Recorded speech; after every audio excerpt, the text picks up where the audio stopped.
Wear your best all-white fit. Bring your dancing shoes and let's light up the night together. Book your tables now. Call 0205-973-973. It's Christmas Eve. Don't miss it.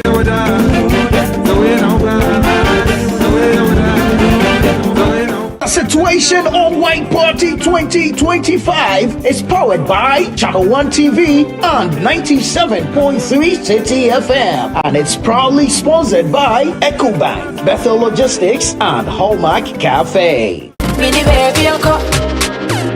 baby, Ghana, get ready! AgriFair 2025 is gonna be extraordinary this November. Fresh farm produce, fish, poultry, and livestock producers, this is your moment. Join us from Friday the 28th to Sunday the 30th of November 2025 at the Ifo Sutherland Children's Park from 10 a.m. to 6 p.m. daily. Come get your fresh produce, livestock, aquaculture, agro inputs, machinery, and innovative agri-tech solutions. Plus, don't miss our AgriFair clinics on snail farming, poultry farming, fish farming, and piggery. Call to register, but hurry. Registration closes on Friday the 21st of November 2025. Expect seasoned kebabs, farm-to-table deals, and a buzzing farmers market experience. Call 0558-973-973 to book a stand right now and also to register for the clinics. I like pork, so I will take pork.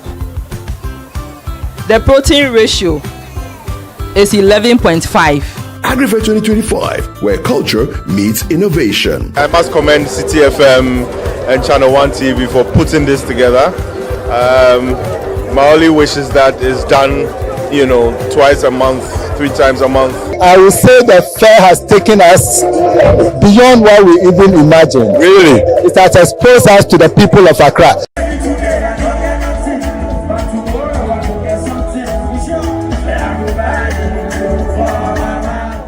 The AgriFair 2025 is powered by Channel 1 TV and 97.3 City FM and is proudly sponsored by Horticulture Business Platform, Development Bank Ghana, Legacy Crop Improvement Center, Gersal, Ghana Exim Bank, and Agri Impact.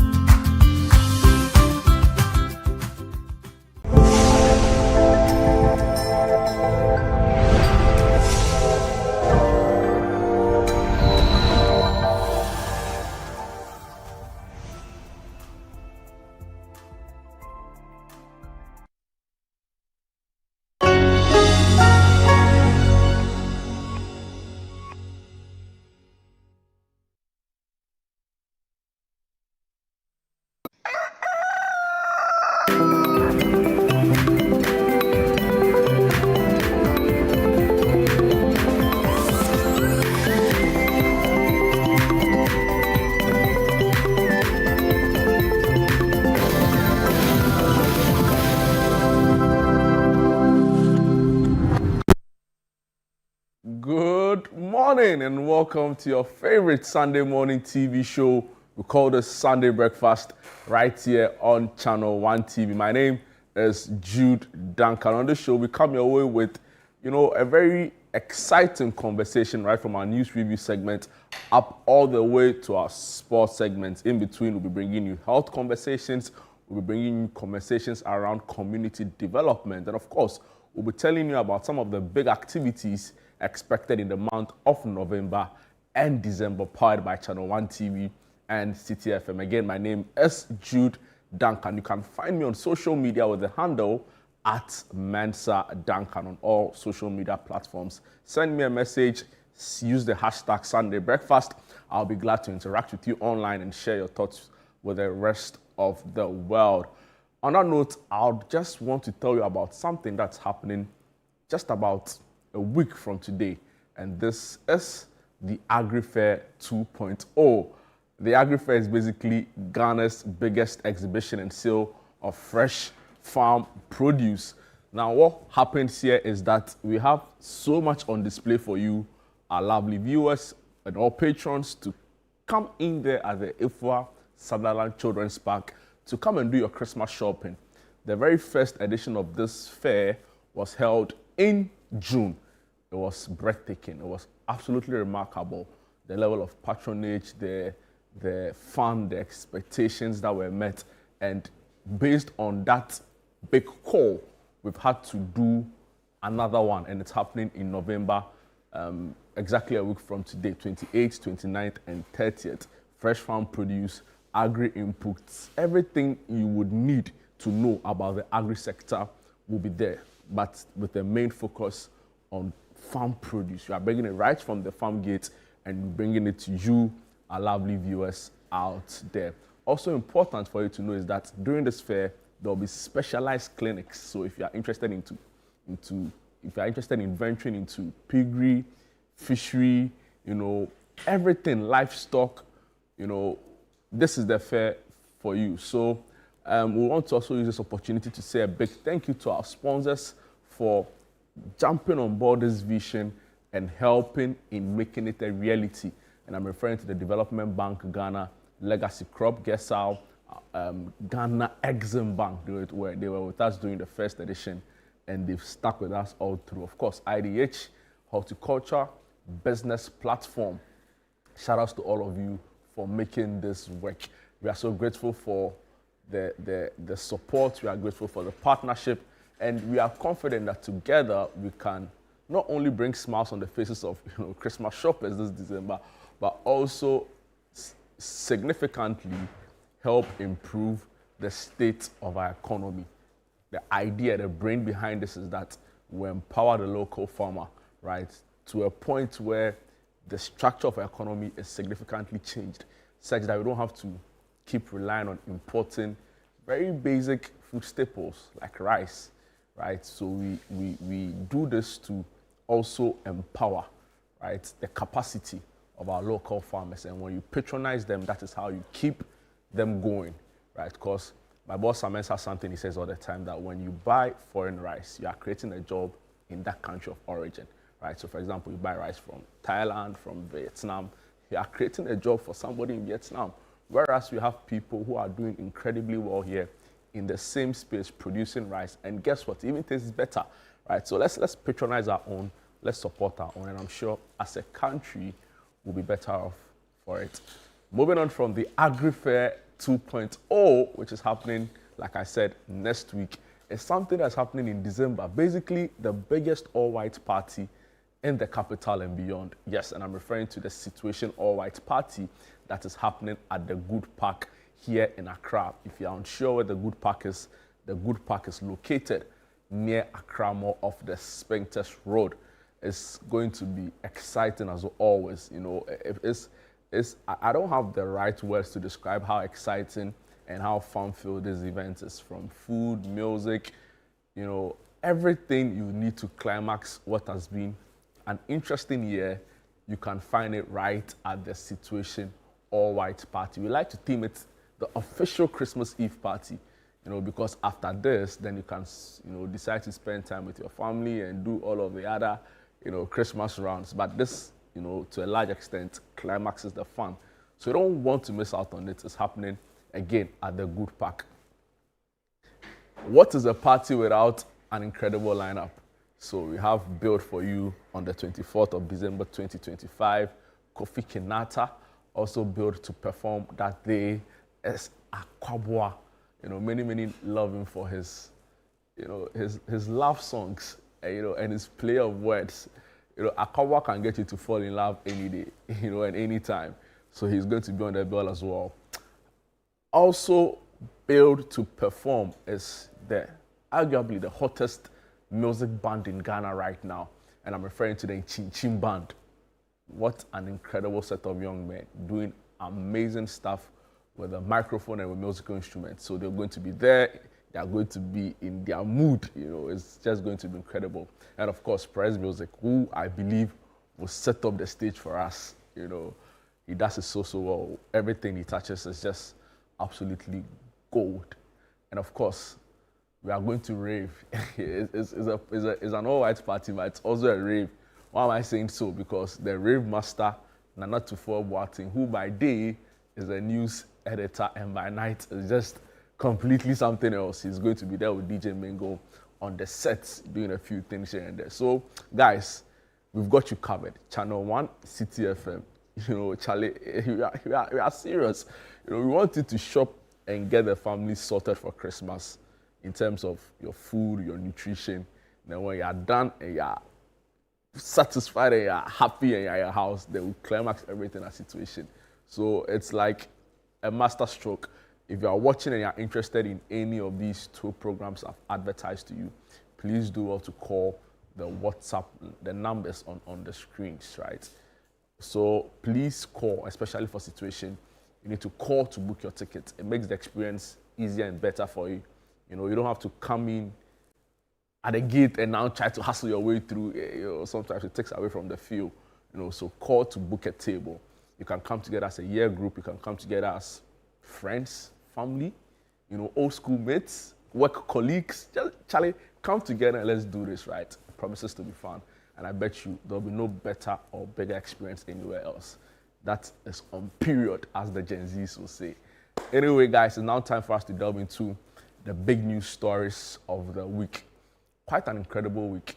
Probably didn't match last week, I don't know, in terms of like the news content, but still very, very important news, you know, and big headlines, you know, all through the week. So, for example, we had stories around, very unfortunately, but issues around spousal violence, domestic violence came to the fore after that viral video where a man was seen, you know, assaulting his 32-year-old wife.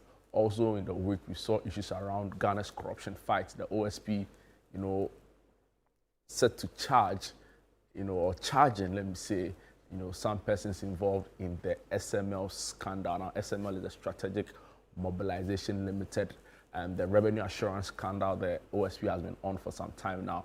Also in the news, Parliament debated whether or not it was relevant for the state to procure new aircraft and a presidential jet, military aircraft and a presidential jet. The concerns were raised as to whether it was a strategic necessity or you could say a misplaced priority. So the conversations raged on. Sometimes it got very, you know, emotive and very tensed. But hey, these are some of the important conversations we need to build the country. Of course, other issues popped up here and there, you know, so I'm going to just try and bring you the big headlines from last night up until this morning as reported by the major online tabloids and online portal. So I'll start off with citynewsroom.com. And big story here, MIF gold deal, and MIF is the Minerals Income Investment Fund. And the OSP is saying that the MIF gold deal, 4 diversion probes hit advanced stages. And that's coming in from the Office of the Special Prosecutor, headed by the Special Prosecutor, yes, headed by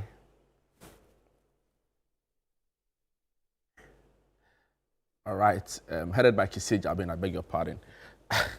Moving on, in the Ashanti region, a caretaker allegedly pours hot water on 9-year-old girl for defecating in room. Some other stories here. MPP Elections Committee rejects claims of disenfranchisement ahead of primaries. In Weja, the Ghana National Fire Service to release a report soon on the Weja plant fire. And Galamsey stories, stop retreating, start fighting, eco-conscious citizens to NIMOS. And the Peace Council Lord Otunfo's leadership as Boku mediation nears final phase. Ambulance service officer apologizes over viral Fulani recruits video. That clearly didn't go down well with the Fulani community here in Ghana. And member of the NDC communications and legal team, Nick Pakpo Samoa Ado, was on a big issue yesterday, and according to him, MPP prioritized the Kufuor's comfort over aircraft acquisition. Interesting thoughts there by Nick Pakpo Samoa. And also on the Fulani video, the National Ambulance Service probes officer over viral Fulani video. The former PMMC MD says the 2021 was the right time for the new presidential jet. OSP rushed Interpol red notice alert on Oforiatta, and that's from Nick Pakpo Samoa Ado. Ghana appointed vice chair for 2026 and chair for the 2027 Kimberley process, and this is in relation with the ongoing conference in Dubai, of which Ghana's contingent is led by the Managing Director or the CEO of Ghana Gold. Moving on to some more news. Ghana uniquely positioned for ECD adoption, and that's coming in from the first Deputy Bank of Ghana Governor.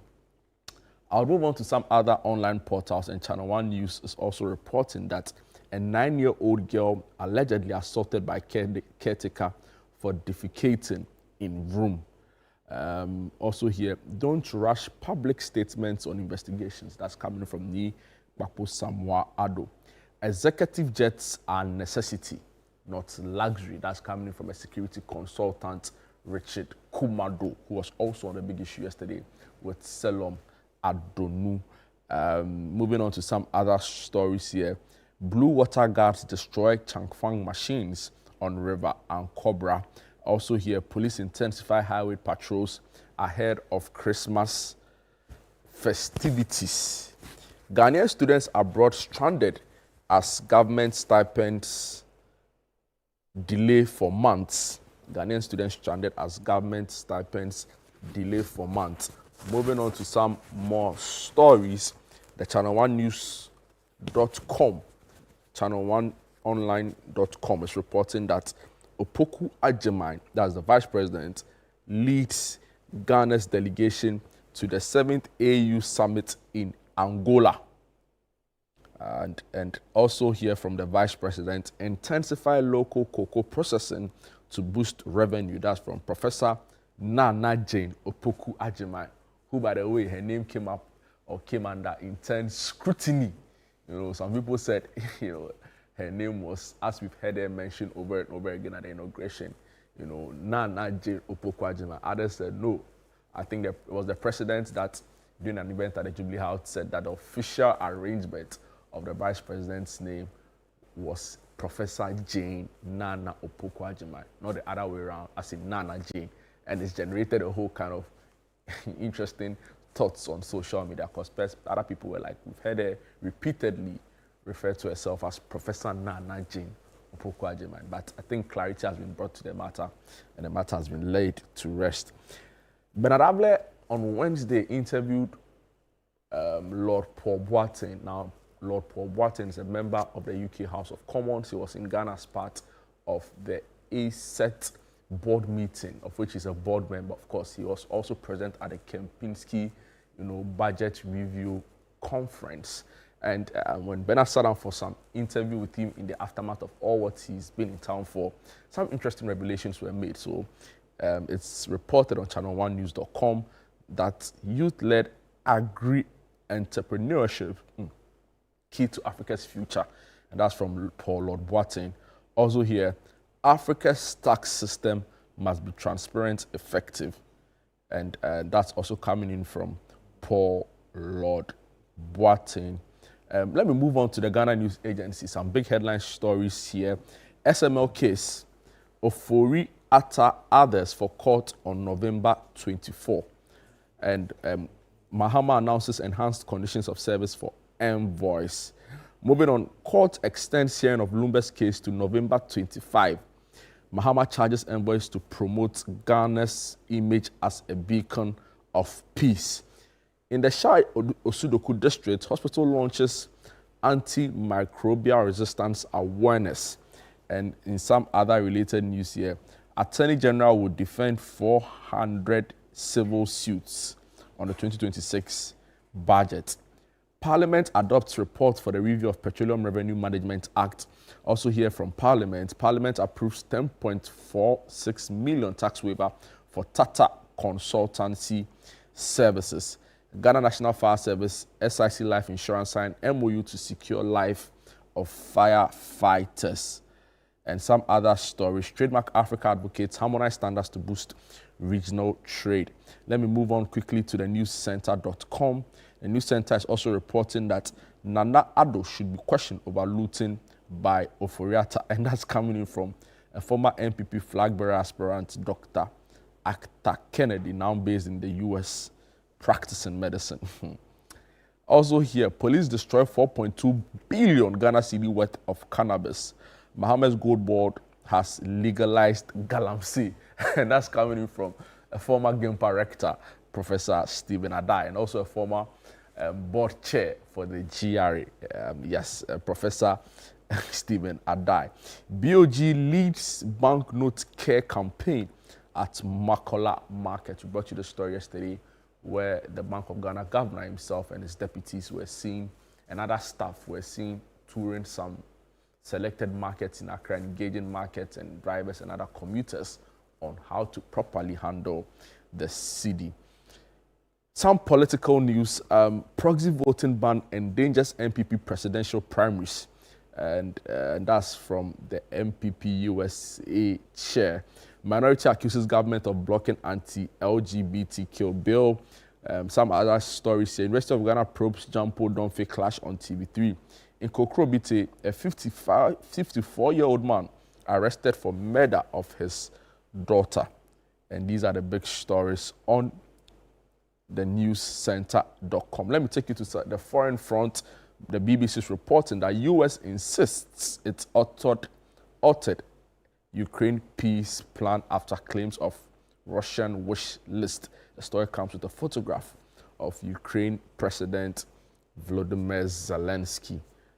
Also in the news, there's an article on who killed young Chechen woman who fled for Russia for a life of freedom. Moving on to some story in Ukraine's kill zone, robots are a lifeline to troops trapped on the perilous Eastern Front.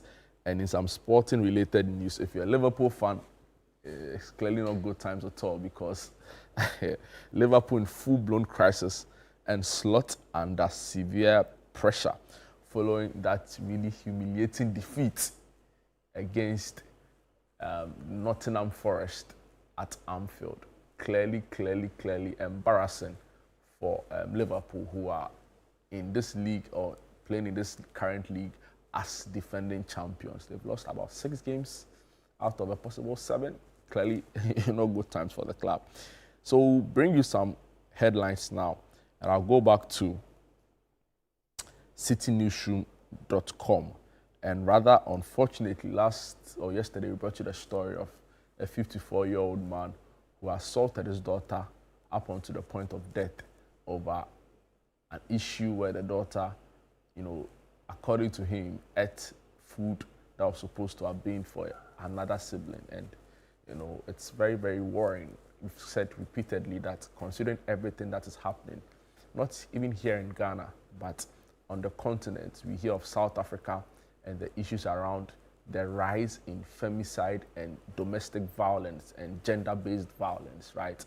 For which reason, it prompted spontaneous protest at the ongoing G20 summit. For which reason, their government came out to say, was treating the matter as a national crisis of a sort, right? And back home in Ghana, we are also seeing quite disturbing and distressing stories around, violence, gender-based, children-based domestic violence. And it's important that we actively and decisively, come together through the Gender Ministry to address this. So this is unfortunate, really, really unfortunate, and I'm sorry if it disturbs, your sensitivities. And the headline reads, caretaker allegedly pours hot water on 9-year-old girl for defecating in room.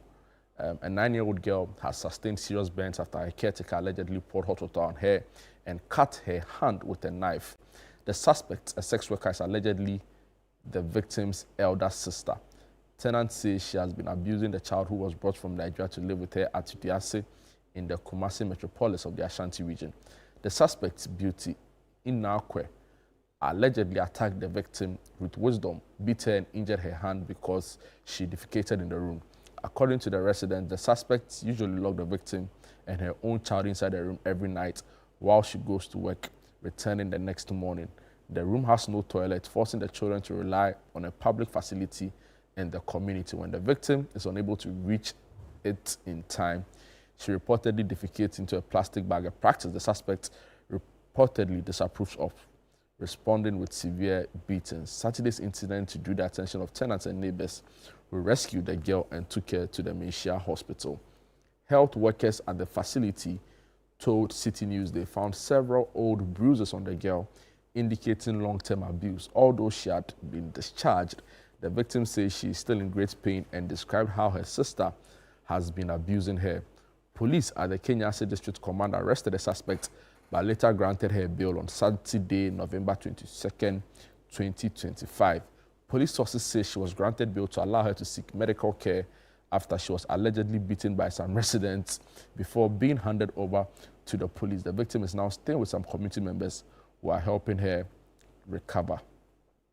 Truly despicable, right? And it's so unfortunate. And the other pleas that we also want to urge law enforcement, sometimes when some of these matters come to your attention, the sense of urgency needed to be attached to some of these cases is usually lacking, right? So we want to plead with law enforcement with the landlord issue that also became very prominent this week. We were told about how the victim had on many occasions gone to the police to report her abusive husband, but nothing, practically nothing was done in that regard. That can't be the way to go. So we want to use this platform to urge law enforcement. Please, you see, sometimes it's also because maybe in a way the required training to help us effectively deal with some of these issues are lacking to an extent, right? But we can't continue that way. So we want to urge the ministry as well, the gender ministry. It is your responsibility. Take action. Work towards safeguarding the interest of women and children, especially the vulnerable in society. So it is not okay that somebody suffers an abusive relationship, has repeatedly reported to the police, and nothing is done about it. And it has to take a tenant who is videoing this to bring it the much needed public attention, right? And when this is done, then we now seek to score political points. I'm not saying that was the case, but more often than not, we see some of these things happening. Then you go there, try taking pictures with the victim. It doesn't help the matter, right? So we plead law enforcement, the police, the gender ministry, children and social protection. That is your core mandate. Please, let's work effectively in helping deal with issues that affect, women and children. And on that note, we would bring the curtain down on our news review segment.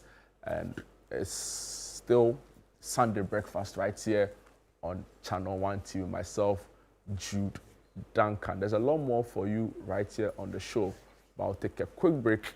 When we are back, we have an exciting ministration, one to lift up your spirit and send you into different realms on this really great Sunday morning. You don't want to miss out on it. My name is Jude Duncan. We'll be right back.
Gracious God, to thee we raise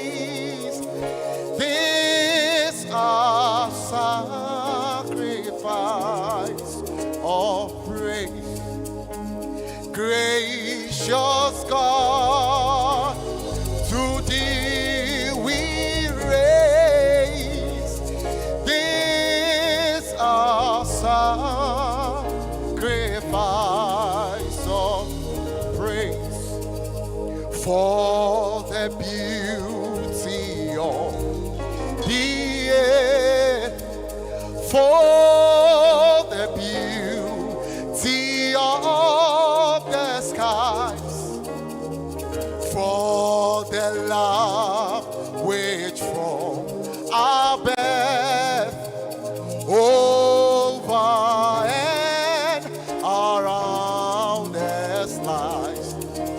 Gracious God, to thee we raise this our sacrifice of praise. This morning we say, gracious God, to thee we raise this our sacrifice.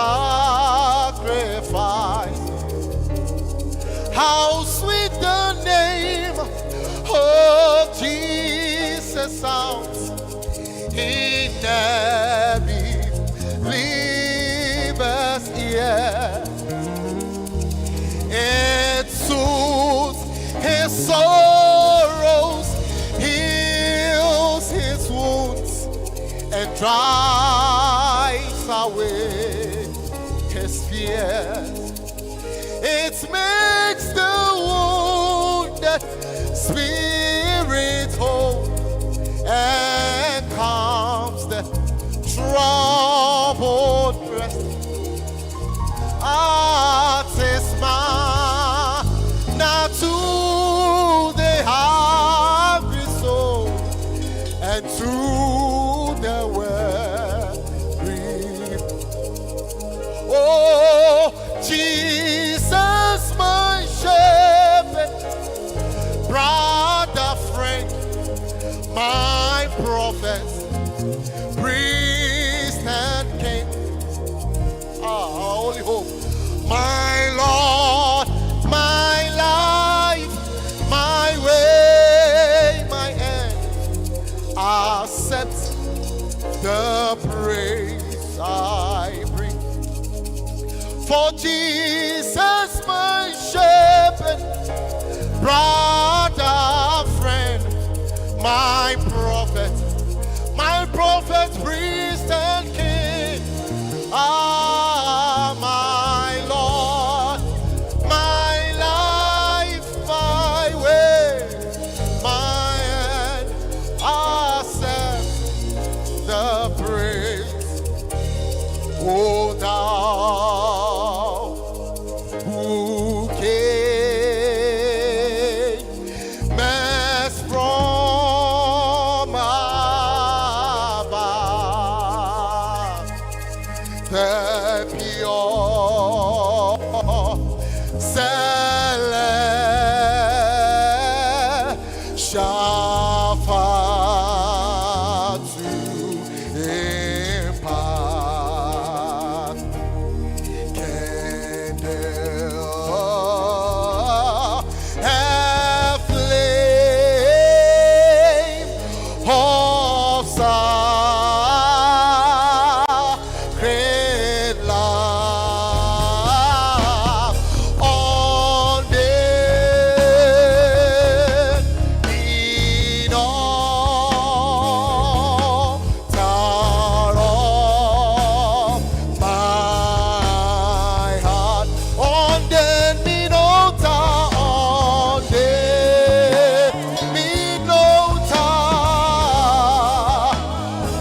What shall we say? Unto the Lord. Oh, shall we offer to you? Yes, thank you, Lord. Say thank you, Lord. Thank you, Lord. All we have to say. Say thank you, Lord. Oh, thank you, Lord. Thank you, Lord. All we have to say is thank you, Lord. Say thank you, Lord. Thank you, Lord. All we have to say. Say thank you, Lord. Yeah, thou art see, oh. Yeah, thou art see, oh. Yeah, thou art see, oh. Yeah, thou art see, I answer, oh. Yeah, thou art see, oh. We say thank you, Lord. If it hadn't been for your grace, where would we have been? Yeah, thou art see, oh.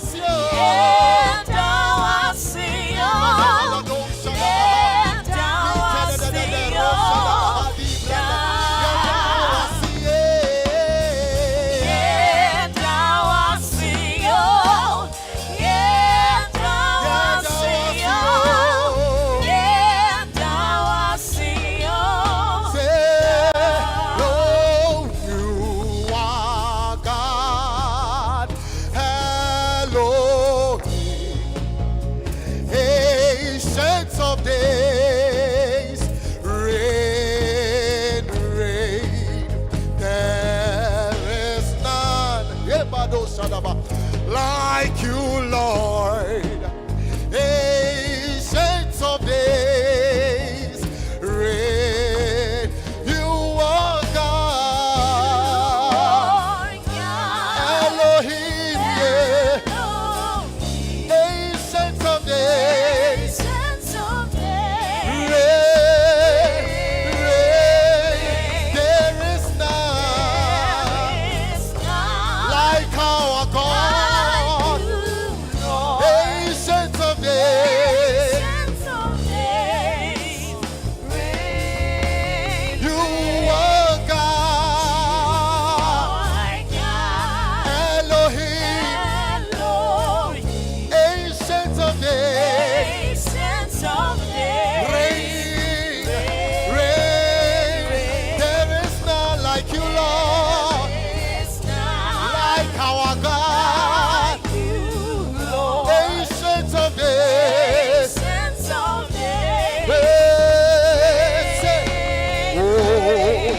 yes, you are my father, beyond. Surround your time for me. Yes, you are your fair. Yes, you are your time.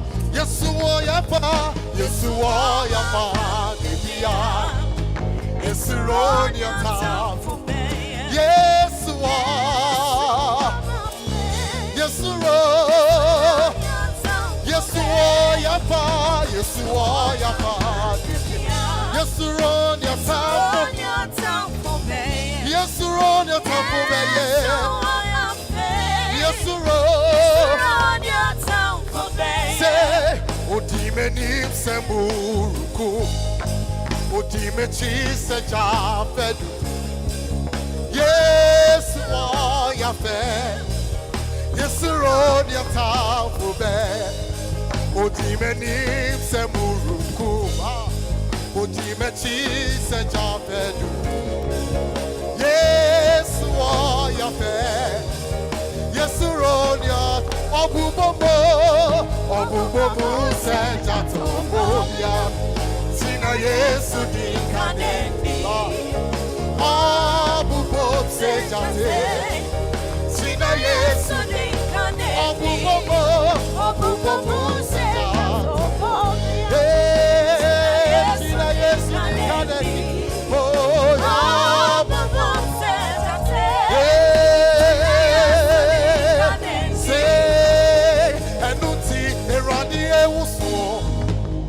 Eradi uye kase.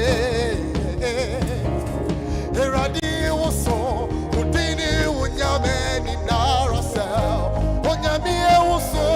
Unyame uso. Unyame uye kase. Eradi uso. Udini unyame ni narasel. Eradi uso.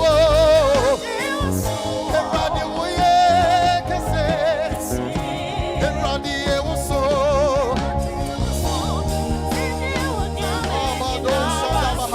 Eradi uso. Eradi uye kase. Eradi uso.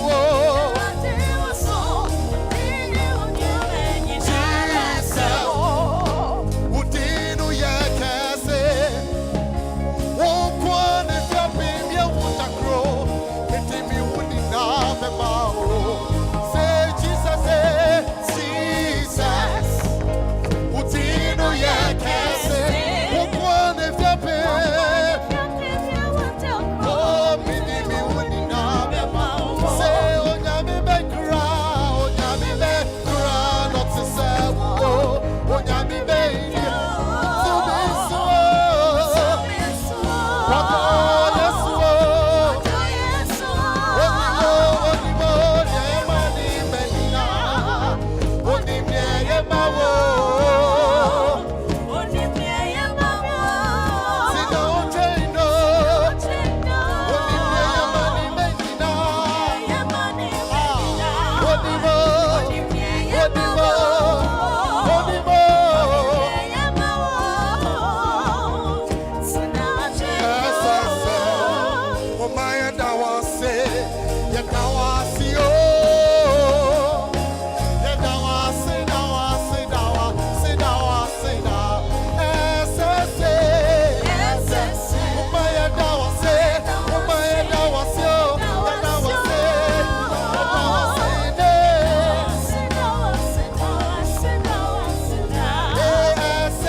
like a little baby.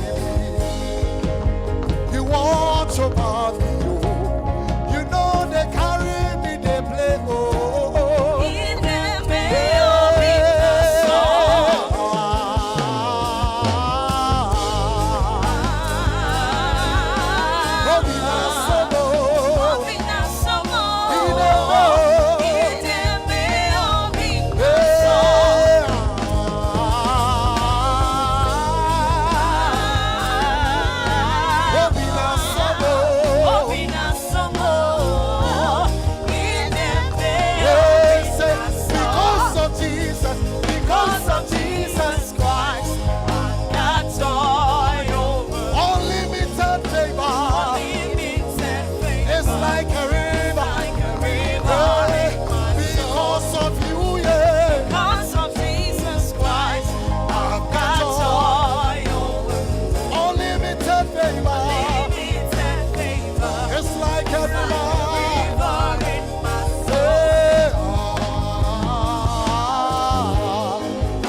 Absolutely breathtaking, and what a powerful way to start this morning. Really incredible, spirit-filled, uplifting ministration, and it's such a privilege to have Reina Afari, who was the artist. You saw him with just about a few minutes ago with his team lift up this place for us. Reina, it's always a pleasure to have you. Good morning and welcome to Sunday Breakfast. Good morning to you. You just shattered the roof. And I can sense angelic presence here. All praise to God. No, you did form. All praise to God. You're a major guy. All praise to God. Amazing.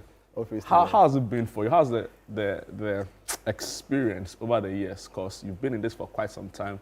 I've seen you at a few places, I think the last time I came across a video of you or something like that, so you were dancing on some other channel with the police officer musician. Oh yeah. How has the experience been for you? It has been quite good. The experience has been good. We are doing everything for God, and He's the reason why we live. So yes, with God all things are possible. So amazing. Yeah. With God all things are possible. How long have you been doing this for? Where did it really start? Okay, so if I should say, it has been my whole life.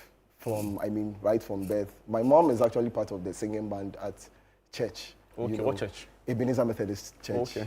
Yeah. Ebenezer Methodist Cathedral. Okay. Yeah, at Medina. So yeah, music has been part of the family. But I really went into music right from SHS. That was somewhere 2012. Yes, and before it wasn't gospel, I wasn't gospel, yes. You were channeling your inner Kodunchi and twins. We were just excited to do music. Yeah, so, but after school in 2012, then I decided to do fully gospel. So that was when you felt the calling strongly over your life. Amazing. So after school, as in like uni? After SHS. Yes, going into uni. Yes, please. So your whole time at university was just ministering? I was ministering. But funny enough, I wasn't part of the school choir too. I went to Legon. The best really? University. We are aligned. we are clearly aligned. What hall were you in? Okay, so I was non-resident. Oh, okay. Yeah. Okay. Wow. So this was what year? I completed 2016. Oh, okay. Yeah. Amazing. Wow. So at Legon was where you felt the calling very strongly. Exactly. And you've not looked back since? Never. It's interesting. It's important that viewers also know that, You know, Reina is actually a Duke of Edinburgh, Edinburgh awardee, right? Wow. That's correct. Yes. Yeah. So Charlie, no, you know, my boss Bernard Avlo say you're a big man. No, you therefore giddy giddy. So it's just not music for you. It's also Exactly. scholarship, right? Exactly. It's also Exactly. trying to do other things. Wow. But I've seen you perform at other platforms. So from Ebenezer Cathedral Church. Yes, please. You know, I've seen you on other platforms. So I've Yes. seen you on some charismatic platforms. Exactly. I've seen you on some Pentecostal platforms. Exactly. Is it deliberate or just trying to reach out to as many as you can? I am reaching out, spreading the gospel. So anywhere I'll be called to go. Yes, since God is telling me that go to this place, we are good to go. So for you, it is the kind of the purpose and calling. Exactly. Wow. Let me come to the modern day musician, right? And I'm going to just, it's not delivery, right? But I just want to get your thoughts around this. You know, there are concerns around how sometimes young, upcoming, and very dynamic artists like yourself, you know, try to portray a particular identity. You know, so sometimes they want to sound a certain way.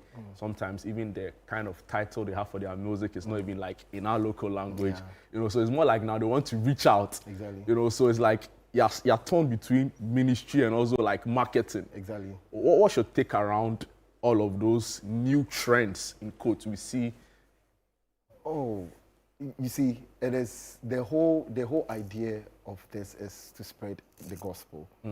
But sometimes you have to use what you have to get whoever into the gospel setting. You get it. So sometimes, just sometimes, not conforming to the world.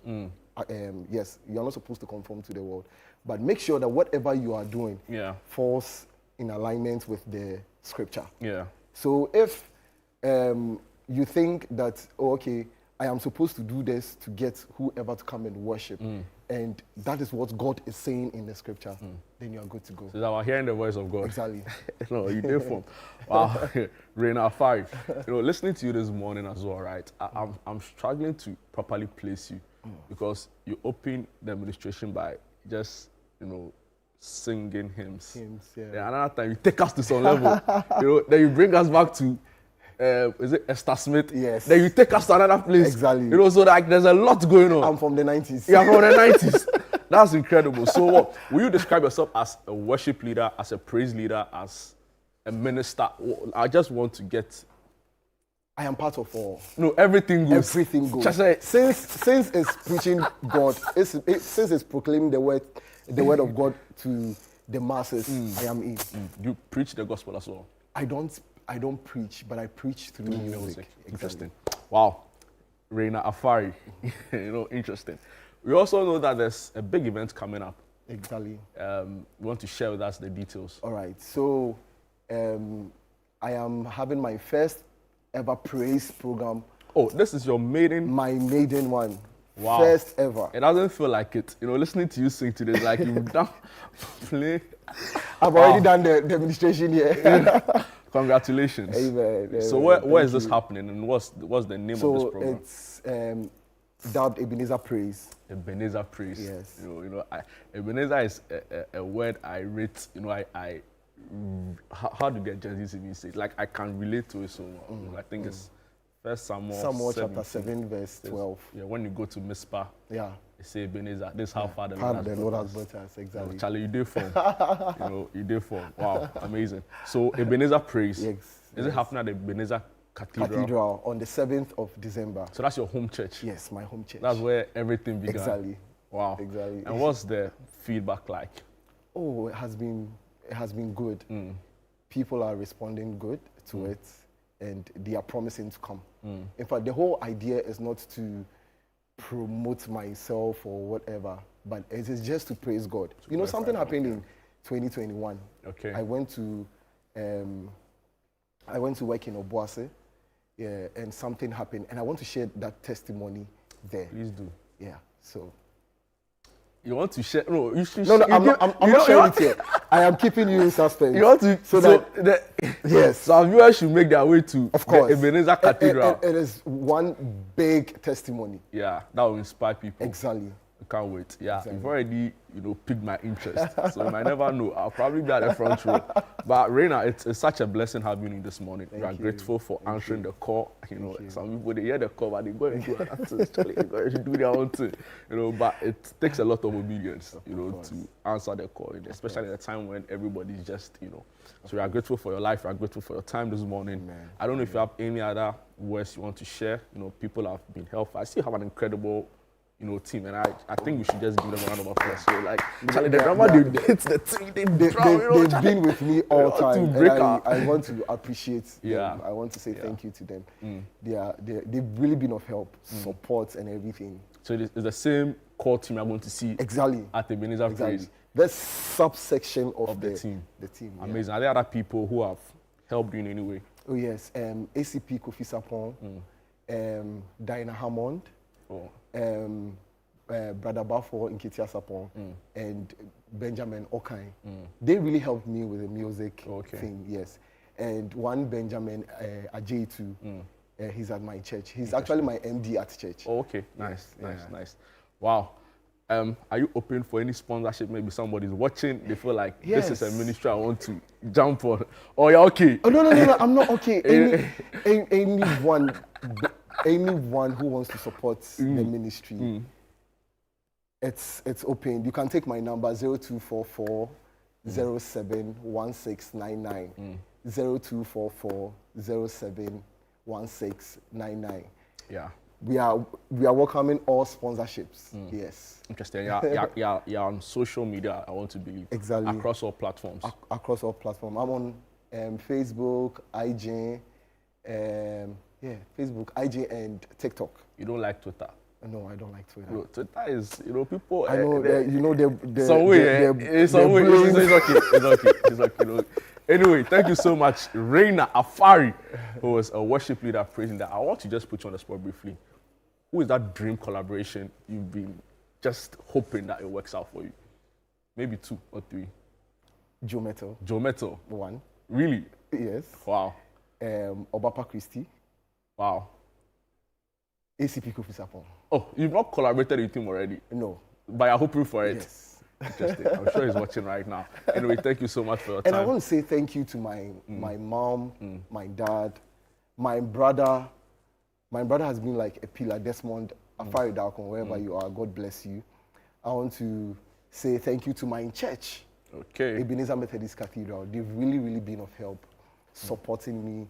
I want to say thank you to Eva. I want to say thank you to Afrakuma, everybody. Just the whole squad. Yes.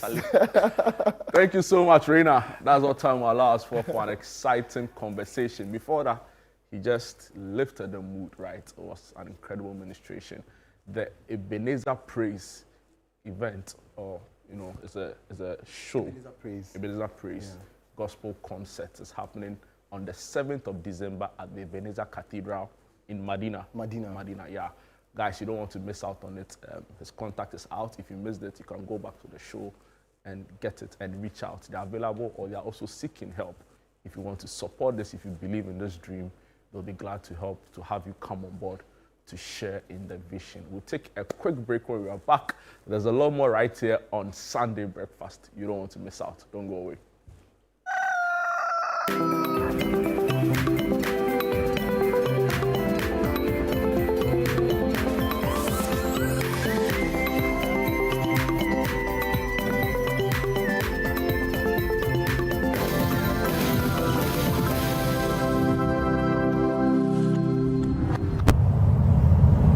Rooted in heritage, shaped by ambition, defined by style, inspired by soul. This is Afro Quality, the first multi-country concept store for African brands, now in Nairobi, Kigali, and Accra. In December 2023, the biggest play in the history of African theatre made its debut. Before Ogun, the god of iron, I stand on oath. You saw it. We sent you all the way to Ile-Ife to bring us greetings from Ifa. By popular demand And in honor of Maoli Semevo, Image Bureau, in partnership with April Communications and the National Theatre, presents The Gods Are Not to Blame this December 17th, 7 p.m., 18th, 7 p.m., and 19th, 5 p.m. and 8 p.m. at the National Theatre. Visit www.imagebureaugh.com or dial star 714*46# for your tickets. Single 250 cedis, double 400 cedis. Supported by New Plant Car Rentals, Ghana Tourism Authority, Balakwa. Sponsors Stambic Bank, our media partners, and proudly brought to you by MTN.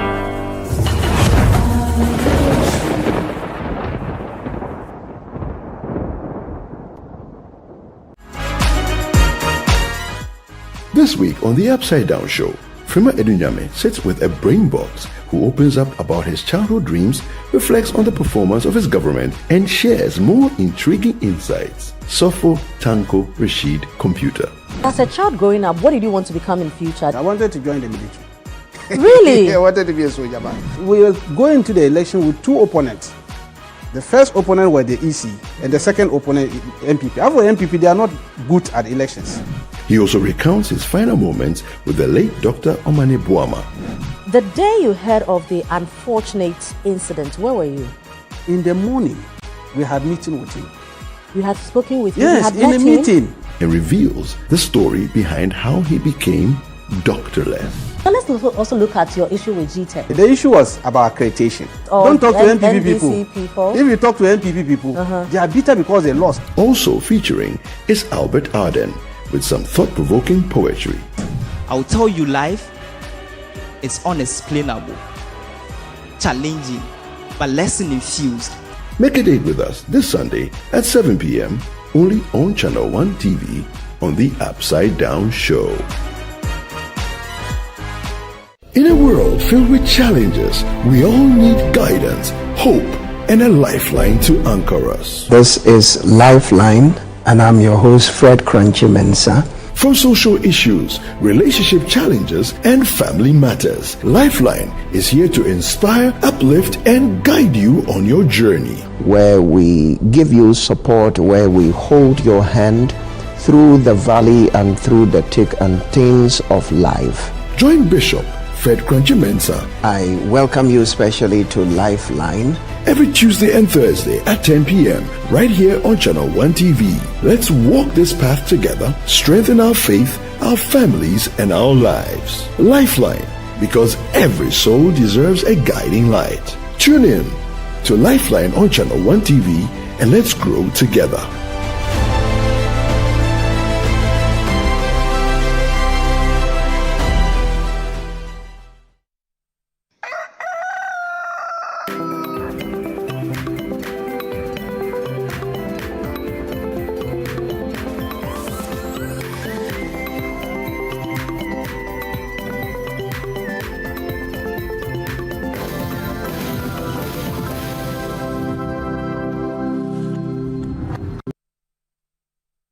Welcome back. This is Breakfast Daily, Sunday Breakfast rather, right here on Channel 1 TV. My name is Jude Duncan.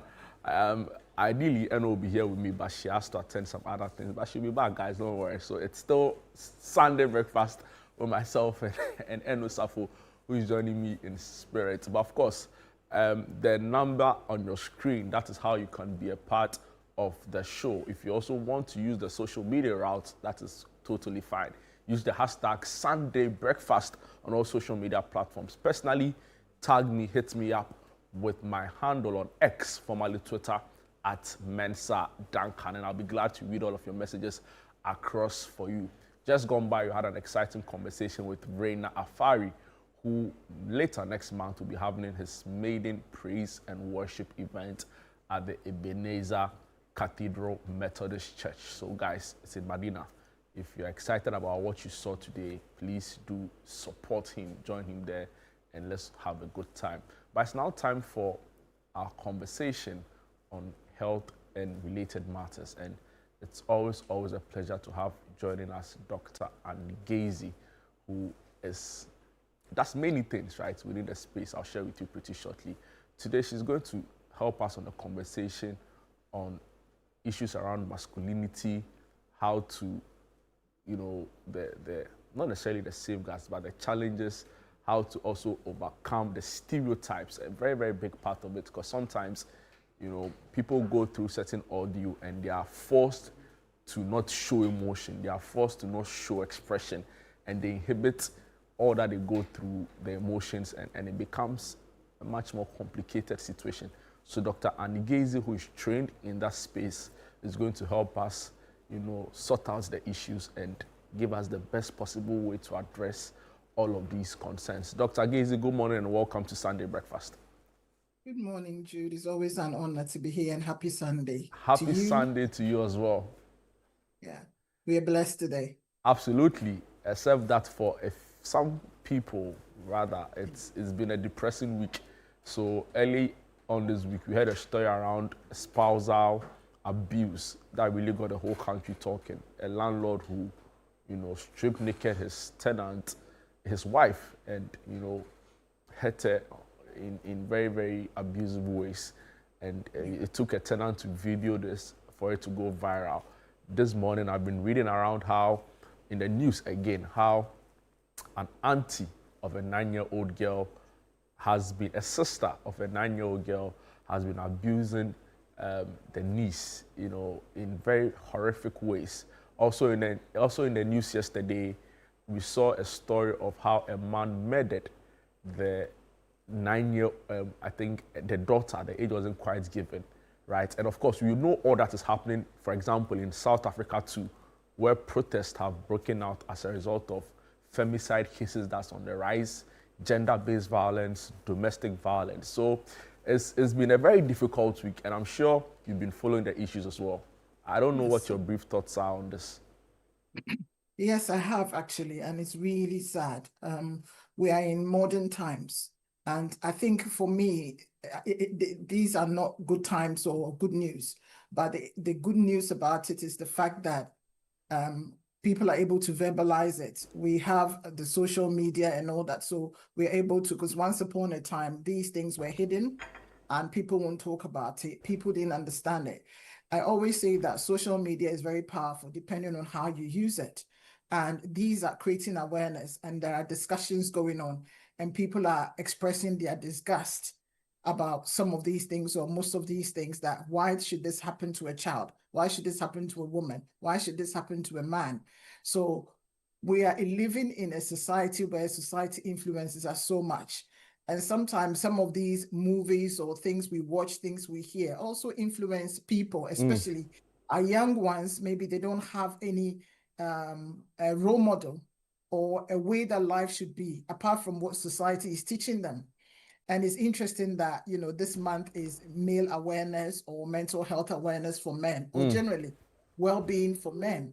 And it's important for us to kind of highlight some of these things about the fact that where does it all start? How did it get to that? Or why is it getting to this? And what can we do, or what can we put right?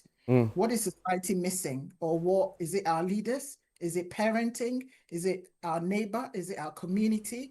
So it is really, really sad. But also it's important that we keep having these conversations, because I'm sure there's somebody watching now that some of the things we'll discuss today, they were not even aware. There's no awareness. They're not even aware that what is happening to them or what they are witnessing or experiencing is actually abuse or something that is molding their lives. I'll give you an example. Just recently, I've had a new client, or somebody has referred someone, and it's sad that what we say, man up, you know, who is a real man, and that. And this person was at the age of about 7, 8, their father died. And when the father died, it was as if this person had to step up and be the family, because they had younger siblings. So mother started treating them like the man of the house, where they had to babysit, do everything. And I'm not going to go into details about it, but eventually what happened at the age of about 9, 10, I'm sorry, everyone, you know, it's like to say this out bluntly, but the mother herself started sleeping with the son. The mother, the biological mother. Yes. because it's like you're the man now, so you have to do what your dad was supposed to do. And so she was punishing this boy, stating that, you know, if your father is gone, then he's left you with his responsibilities. So imagine this person growing up and what they would think. One of them would be the hatred for his mother. And that hatred went to the extent that every relationship he exhibited that, you know, bullying and abusing women of a certain age and thinking that all women were like that, all women were horrible. And it doesn't stop there. There's so many people in similar situations. I know one that, if you know, it was like he became the stepmother, and you know, the boy became like the husband to the stepmother because the father was always out at work. So if the background is like this, what kind of society are we bringing into? And sometimes we work so hard as well. You know, we work so hard and we leave these young ones. And we keep saying in our society that a man is not supposed to cry. Man is supposed to man up. What does man up mean? That means that everything we do, a boy does or a man does, you know, they're supposed to keep it within them. So how are people supposed to express themselves? Hence, we're having all of this, because I'm not saying women don't do it, but the majority, the majority, and I'm highlighting men because of the speciality of this month, that why are men not seeking help? What is actually going on? Why these murders? Why these stabbings? Why these abuse? Because we expect them to function in a certain way. And when people don't feel equipped and ready to function the way society expects them, they exhibit it in different ways, hence the abuse. I'm not making excuses, but society, we need to look at societal things that we can equip a person. Interesting. I like how you've, you know, even though it was a gender-based question, you beautifully segued from, you know, gender-based violence to the conversation we are having today on harmful masculine stereotypes.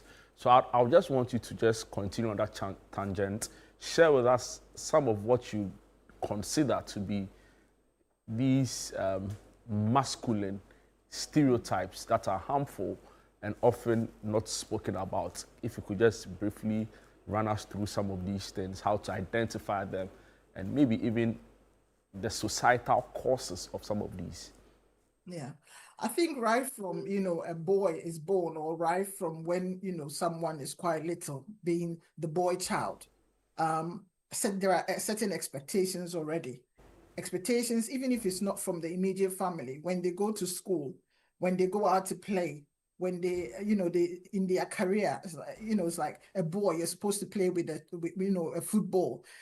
Sometimes, you know, I remember years ago, because I have a daughter, she's older now, but when you go shopping for toys, I look at the toys and I'm just thinking, why are boys' toys so scary? What does it? And it's about that macho. It's got to be a certain way. It's got to portray certain things. Can it not be sweet? Because little boys are sweet. Why is it? Why do you see all these girly toys with pink and this and that? But the boys' toys look like horror, as if it's Halloween, as if it's a time of the year that is doom and gloom, like you're in a cemetery, or even cemetery is peaceful. But you know, we put some of these things into the boys that you have to be a certain way.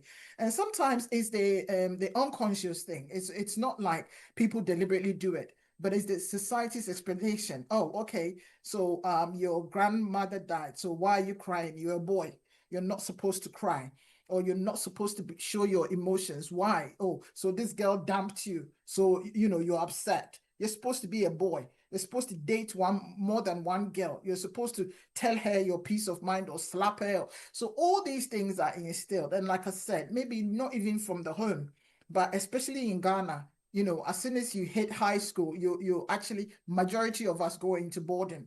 So at that point, is the authorities, is the people, the peers you are with that mold you. You only go for holidays, maybe 1, 2 weeks, 3 weeks max, and then you're back in school again. So you're being molded by the environment where you're in. And people are coming, I always say that there's so many things that I learned from high school that I didn't learn from home. And I'll say that there were some really, really horrible or bad things that I didn't even know, I'd never been exposed to, because it wasn't something that was discussed in my family home. But in the boarding institution, these things are talked about, especially our private parts and all of that. These things are detailed, and I didn't even know about abortion and all that. I heard all of that, and I was very young. So a boy is molded in such a way that they feel that I'm responsible, I'm supposed to, or I have to man up to, in quotes, I have to be a real man. Who is a real man? A man who doesn't show his emotions, a man who doesn't say that actually I can't find a job. Actually, I'm not in my dream job at the moment. I'm not in my dream career. I'm struggling financially. To the extent that some men will not even discuss it with their spouses that actually, do you know what? I've lost my job, or I'm not getting enough income. They feel that I'm the man. I'm supposed to provide. So you keep your money and then I'm supposed to provide. Meanwhile, they're struggling. Instead of saying to the wife, actually, you've got a career, or you've got a certificate, or you can trade, or go out and let's do it 50-50, or let's work together. But they feel that they are responsible for everything. It's great to have a man who does everything. I'm not disputing that. I'm not saying that the man is not the head of the family. This is not what this conversation is about. But it's about how much are our male our male gender taking on? How much are our men, our boys taking on? Why is it that a man cannot say that actually I suffer from depression? Actually, I'm stressed, I'm burnout. Why can't a man go to a lady boss and say to the woman, because it's a woman, their boss, that actually this is too much for me. Maybe I need more training to be able to provide. So all these expectations make it difficult for men to express. You're in a marriage, maybe it's not going well. I'm not sitting here saying, oh, it's only men who are trouble. Maybe the spouse is also somebody who is a big spender, or a trophy wife, or whatever, who is taking money all the time, or doesn't clean the house and all that. But there are various ways of actually making things work instead of hitting them. Instead of being verbally abusive, emotional, financial, stopping them or not giving them money and depriving them or depriving the children of what is rightfully theirs. If you feel, because that's one thing I've noticed about society, as soon as you hit a certain age, oh, so when are you getting married? When are you having children? When are you?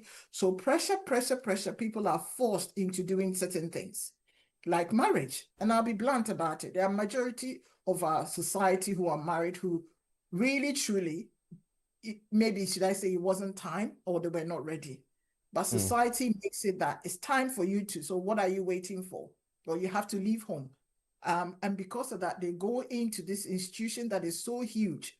And some of them just plan towards wedding, especially we women. Let me just say, it's just all my mates are getting married. So they don't think about marriage as it's for life, for better, for worse, and that. They think about it. All that they think about is my wedding day and who is coming, who is attending, and what I'm going to wear, and what people are going to eat or put on social media to show that I'm married now. So they don't think far off. So the first 2 years or so is the honeymoon period. Maybe they rented a place, or they have their own place, or they live at home. Then they realize reality sets in. The monies, the career, the things, the children, all that they wanted to do, or maybe first baby comes when it wasn't planned. And they realize there's more to life than this, or there's more to marriage than this. So the problems start. But it's about having that. I always say that when we are going for the marriage counseling and all of that, it's pre-marriage counseling. We shouldn't just look at it as, okay, I go and see my pastor, we talk 6 sessions or 12 sessions, and that's it. We need to look at every aspect. Almost every aspect of it, in terms of our daily lives, our career, what I like, what you like, sex, everything. So that at least by the time you finish, you won't cover everything, but at least you will feel that I actually know this person more than. I think because of religion, and I'll say that with all due respect, that we cover certain things. So when we go to those religious counseling and that, there are certain things we don't want to disclose because we don't want to be seen as a certain person. But if we can be open and say, this is what it is, this will help us. And also even, I'm not focusing on just the marriage aspect, but if people will be open and then talk to people about situations, that would help. Interesting. Communication. Carry on. Yes, I really love the point you make on communication. I also wanted to find out from you, what's the role of society in all of this, right? Because in one breath, I get the sense from all that you say that society creates that pressure right, of undue expectation, especially on men. Now, what can we do, to support men and also deconstruct some of these, harmful stereotypes? Good. That's a very good question. We are all responsible for one another. I'm my brother's keeper. You're working with men. You live with a man. You have a brother. You have a friend. And you see them going through stuff, or you pick up certain things that maybe they are not even aware. You need to be able to find a way to talk to them. If you feel that the relationship you have with them, it'd be difficult for you to talk to them. Seek somebody that you feel, this person will be very comfortable talking to that person. So let me talk to that person to find a nice way to highlight it, or to tell them, I've noticed that you don't look happy, or you come to work very angry. Or my husband, it looks as if these days you get angry compared to before. Look for their soft spot. I'm not going to say their weakness, their soft spot. There's people, they wake up in the morning, they are very happy. Some are moody. Some you catch them in the afternoon, some you catch them in the evening, where they are in a good mood and said, I really want to have a conversation with you. I've noticed these things. And, with all due respect, it'd be good if we can talk to somebody, or you can talk. You don't have to talk to me if you're not comfortable with that. But I think that it's important that at least we have somebody to talk to, or just talk to someone, even if it's a friend or whatever, because maybe I can't help you, because society has a part to play. And when I use society, I use it loosely, because I know that in Ghana, most of the time when something happens, the first person we hate is our president. They've done this, they've done. Even the local gutter is dirty. It's like, why is, excuse me to say, President Mahama not doing anything? But my point is that society means all of us. It could be just your neighbor, the stranger living next door or across the road. It could be your mother or your father. As parents, are we doing our work right? So we all have the responsibility to actually talk. And also, let's say if you're a doctor and then a man is confident, let me say, or bold enough to come and say, I've got a headache. If you've picked a pattern that they present, why are they always coming in with a headache? Why are they always talking about they've got this or they've got that? Maybe there's more to it. There are mental health issues. Refer them on. Give them advice. So if they're accessing any service or anything they're doing, this is where it starts. If you're a teacher, you're picking up that a boy who used to do so well, suddenly their grades have gone down, or they are not socializing like they used to. Talk to them. Be that parent at that moment, and then talk to them nicely. And this is how we move the conversation. Interesting. And just like this morning, Jude, we use our platform, media platforms as well. Yeah, I love the sound of that. There are also concerns that historically, the more vulnerable group have been women and children. So you even see it in how it plays out at a national level. So you are creating a ministry. It is, in the past, as we called it, Women and Children Affairs. Then, Women, Social Protection and Children. It is very recently that it became gender to, in a way, incorporate concerns men face. But even with the name change to gender, you get a sense that it is still very women and children, focused. Right. Yeah. So will you say you're very right. Will you say that there should be a relook at the approach in terms of issues around some of these stereotypes and issues that affect men directly? Should it be a national level, conversation and approach at the policy level? Why are your thoughts around that?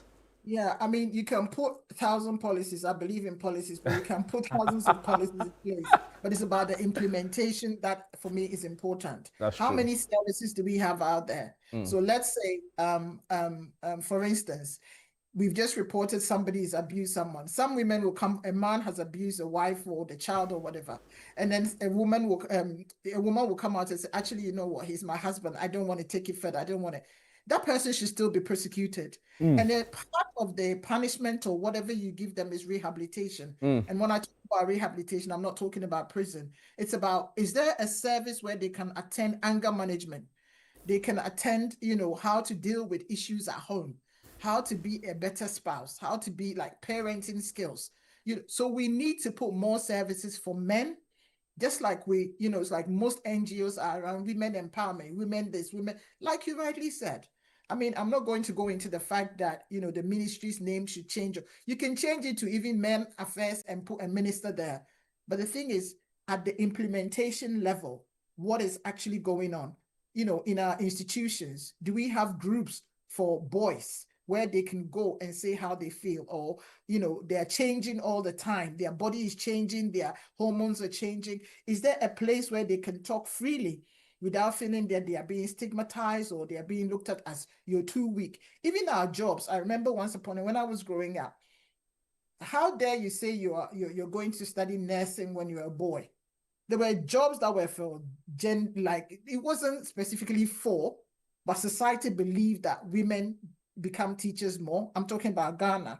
Then men cannot do nursing, women cannot go into engineering, and we're still battling and struggling with some of these things that certain jobs are for certain people. So it's about society saying that actually anyone can do anything, unless, of course, for whatever reason, biological reason or medical reasons or whatever.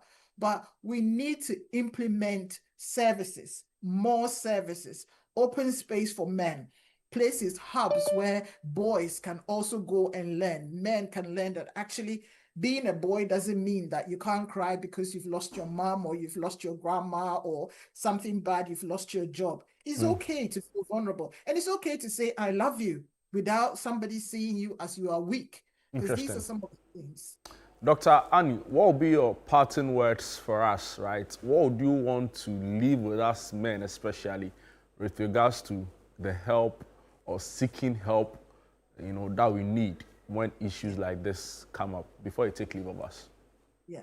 What I'll say is men should look after themselves. Men, look after yourselves. You know, if you need help, if you need support, if you need advice, we are in 2025. You know, just like women can wear trousers, once upon a time we were not allowed to, just like we feel free. And if you have a husband, son, any male, whatever, in, you know, as a woman or as whoever you are, a mother or whatever, please let them, support them to seek the help that they need, whether it's mental health or physical health, whatever medical, whatever they need, let them seek help. And if you have, like, because I know lots of old school students or friendships and that, and it's a male group, I keep empowering my old school. Whenever you have any event, invite somebody to come and speak, to do a talk. Then I come and I'll talk about some of these things. I talk to everybody in general, but I also create a space where people can come and talk. So whenever you have your big, beautiful events and barbecues and stuff like that, get a specialist once a while, every quarter, or how many times you meet a year, and get somebody to come and talk and also provide the space, collect information, create a desk and put it there, that these are services that men can also access for support. So in your conversations, please bring that in your football times, bring that in, that people actually, that's why we have high suicide rate now for men, because they are not opening up. But if we can do that, we can win. So we are all in it together. Interesting.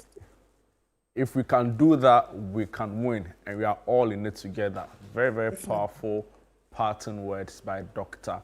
Annie Gaze, who is a hypnotherapist and an addictive behavior specialist. We are always so grateful for your time and your insights, and thank you for helping us have these hard conversations. You know, we are so grateful.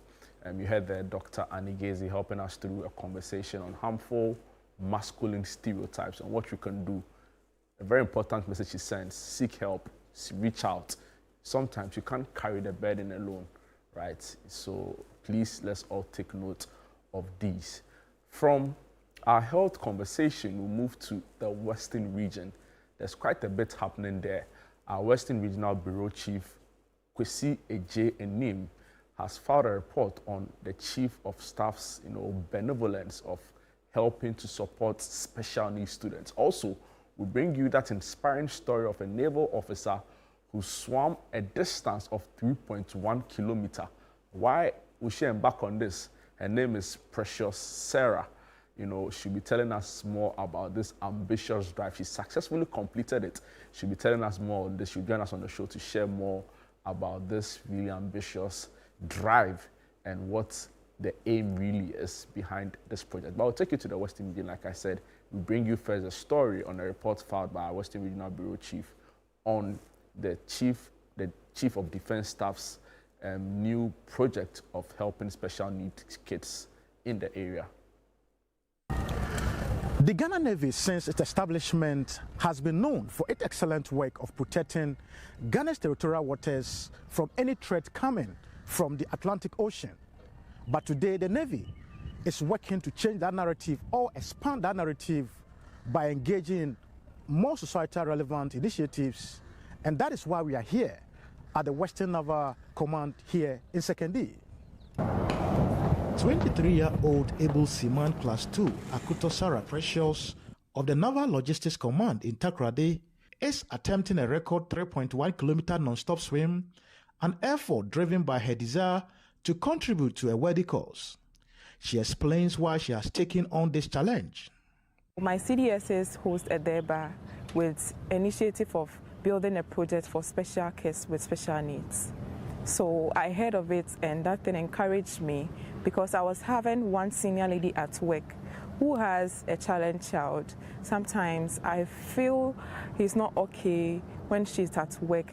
Her mind is at home thinking about everything.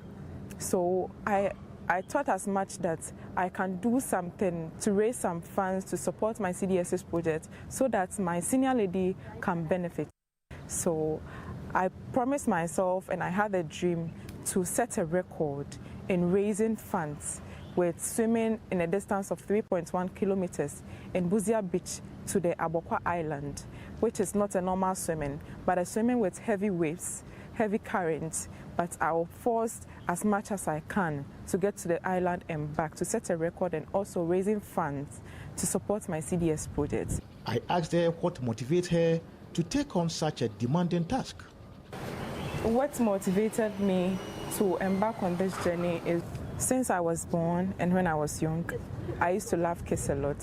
So I promised myself I would do something to make kids laugh in my own strength, not even money, but I will use my skills to make people laugh, especially kids. The commanding officer of the Ghana Navy Logistics Base here in Takoradi is the boss to AB2 Akuto, and she tells me more about her and the significance of this project that she's embarking on. She is a diver by profession, very hardworking, disciplined, always ready to help. She's a team player, she's forceful, she always wants to learn more. So I am not surprised that she's embarking on this Waves of Hope events to raise funds to support CDS initiative. I know she can do it. She's a strong lady. She's well versed into the diving work. This project is a very good one. It will have a great impact on us, because if this project comes to reality, it will lift a lot of burden from personnel who has children with special needs. For instance, it will raise productivity. A mother will come to work hoping that somebody is taking care of my special needs child. So you have certain, it will boost his morale, his confidence. He will have all it takes to do the work and do it perfectly. AB2 Akuto again urged the public to support the initiative and contribute to the cause. I feel much happy to be the eye of the Navy and also supporting my CDSS project. So I will urge everybody watching me to put in maximum support to help our kids laugh, because they need us and we need them too. How would you feel if your kid is not feeling well, and how much a challenged child that you feel that every day you need to take care of? So this project will help everybody, not only the armed forces, but everybody in the nation. So everyone should try and help through this number, 053 730 3314, 053 730 3314 to support this project. Come Monday, November 17th, will be the official launch of this Wave of Hope Swimming Challenge. But on November 21st will be the actual day that AB2 Akuto, who is seeking to actually break a record of swimming 3.1 kilometers, will be on the ground to ensure that he raised the needed funds to put a smile on the faces of these challenged persons in society. For Channel 1 TV News, I'm Akwesi Jenim, second day.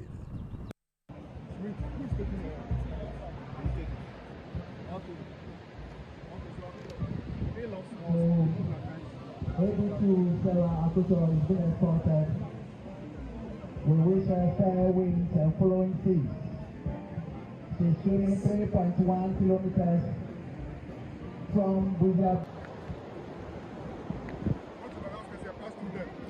Go. Relax. She's doing the uniform and support her. Sarah Akuto.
I'm very happy. Let's say, like, I can't even talk right now because the energy I used to go, the same energy I use it to come back. So I'm very happy. What I need from you is support the team for the children to smile. Support the team for the kids to smile because they need us and we need them to. Love you all. The project is very important because in the Ghana Armed Forces, we have personnel who have children with special needs. And unfortunately, we don't have such facility within the garrisons. And so it is important that we have this facility in the garrisons. The issue is that the personnel who have these children with special needs, what they normally do is that they seek for these services outside the barracks. And this thing comes with some fatigue and stress. And because of that, if we have this facility within the garrison, it will relieve these personnel from taking their children to that special services school outside the barracks. So if you have it within the barracks, then it means it will make them take care of their children within the barracks. And it will also enable them concentrate on their work because they will not have that opportunity to be taking the children outside the barracks for this purpose. What an incredible story of grit, resilience, and determination. And that is the story of Naval Officer AB2 Akuto Sarah Precious, who embarked on this daring ambition to raise funds and also show the world that indeed a black woman is capable of doing extraordinary things. And we are privileged to have her join us this morning on Sunday Breakfast. Good morning, Sarah, and welcome to Sunday Breakfast. Good morning. Thank you for this platform. You know, I was watching your video when you had just finished this journey, and you were clearly, I could see the excitement on the face and how proud you were, and but first of all, congratulations to you. Thank you so much. How is the feeling like, having been able to successfully embark on this incredible journey? Okay, I feel proud, not only myself alone, but everyone who supported me, prayed for me, encouraged me, and stood by me. I feel strengthened and okay. Wow. Are you well rested this morning? I want to believe so. Oh, I've rested enough. Wow. Run us through what was going through your mind, right? When you were in the middle of nowhere, just, swimming, throwing your arms about, moving. What was going through your mind? Were you like thinking of something, or you had blocked out thoughts? Were you didn't encounter any wild fish? Like, what was the experience like? Share with us. Okay. When I was going, I was not feeling anything. I was happy to do this, to set a record, and also open a door for hope, especially for the kids with the special needs, so that we can build this project, and we are seeking everyone's support. So when I was inside the water, I saw that it's difficult, but I'm achieving this to support these kids. That was the only thing that was running through my head. I didn't encounter anything because I was praying. Yes. Wow. So you swam, for the records, a distance of 3.1 kilometers. Is that correct? Yes, please. Yes, please. Wow, wow, wow. Incredible. So beyond, showing that indeed the Ghana Navy is capable and you are capable, and the Ghanaian woman is so resilient, especially those in the Navy force. You did this to also raise awareness for special needs kids. Yes. Why is this so important to you? Of all the issues you could have decided to touch on, why special needs for kids? Okay, thank you for this question. These kids are difficult to handle when it comes to parental care because they need extra attention. Whenever you are living in the house, you need to be thinking in the house, home, family, friends. If you don't get someone you love to take care of your child for you, it will be very difficult. And in these garrisons, army garrisons, we don't have much. So people go out to seek for special schools, even if it's not helping. But what will you do? You need to accept it that way. But if in our garrisons we have that way, we military personnel, we have how to handle our issues. So it will be very okay for the person to have free-minded. And I love kids too. I love kids. So being it's kids and challenged child or every human being, we need to be taking care of them. We need to value them. They are not a burden. They are blessings to us. So we need to be taking care of them. People can, some of them can come up with a future presidents, future ministers. If we take care of them, they can change. They just need a special treatment to become like us. Congratulations. So they are not a burden, you say they're a blessing, and I absolutely agree with you on that remark. But for the records, how long did it take you to complete this journey? Okay. 1 hour, 1 minute, 30 seconds. 1 hour, 1 minute. 1 minute, 30 seconds. Wow. Yes, please. When you finished, did you feel like you had a capacity to probably go a bit further. Yes. Wow, incredible. Interesting. I'll come back to you on how prospective donors can still support you, right? If there's an avenue for support, where can they reach out and all of that? But I've been joined by Commander Sabina Dennison, who is the commanding officer of the Ghana Navy Supply Base in Takoradi. Good morning, Commander Sabina, and welcome to the show. Good morning to you and good morning to your viewers. Thank you for having me on your show. Amazing. I can, through the smiles, tell that you are so proud of your colleague, Sarah Akuto. Proud and happy. Wow, wow. How, as a Navy base, how did you receive this, project when she successfully completed it? I was extremely happy because we saw resilience, we saw endurance, we saw true spirits of service, and we saw compassion. So I was so happy. And when she came, I had goose pimples all over my body. I was extremely happy that she was able to make it. In fact, Friday, she did a very good time because during the training, the timings he made compared to what he made on Friday was better. She made a good time on Friday. So I was so happy. For you, I can imagine the excitement because, she's even a woman who's been able to embark on this, and it clearly shows the capacity of women in the Navy Yes. Wow, did that count to you with an extra sense of excitement and pride? Yes. Wow.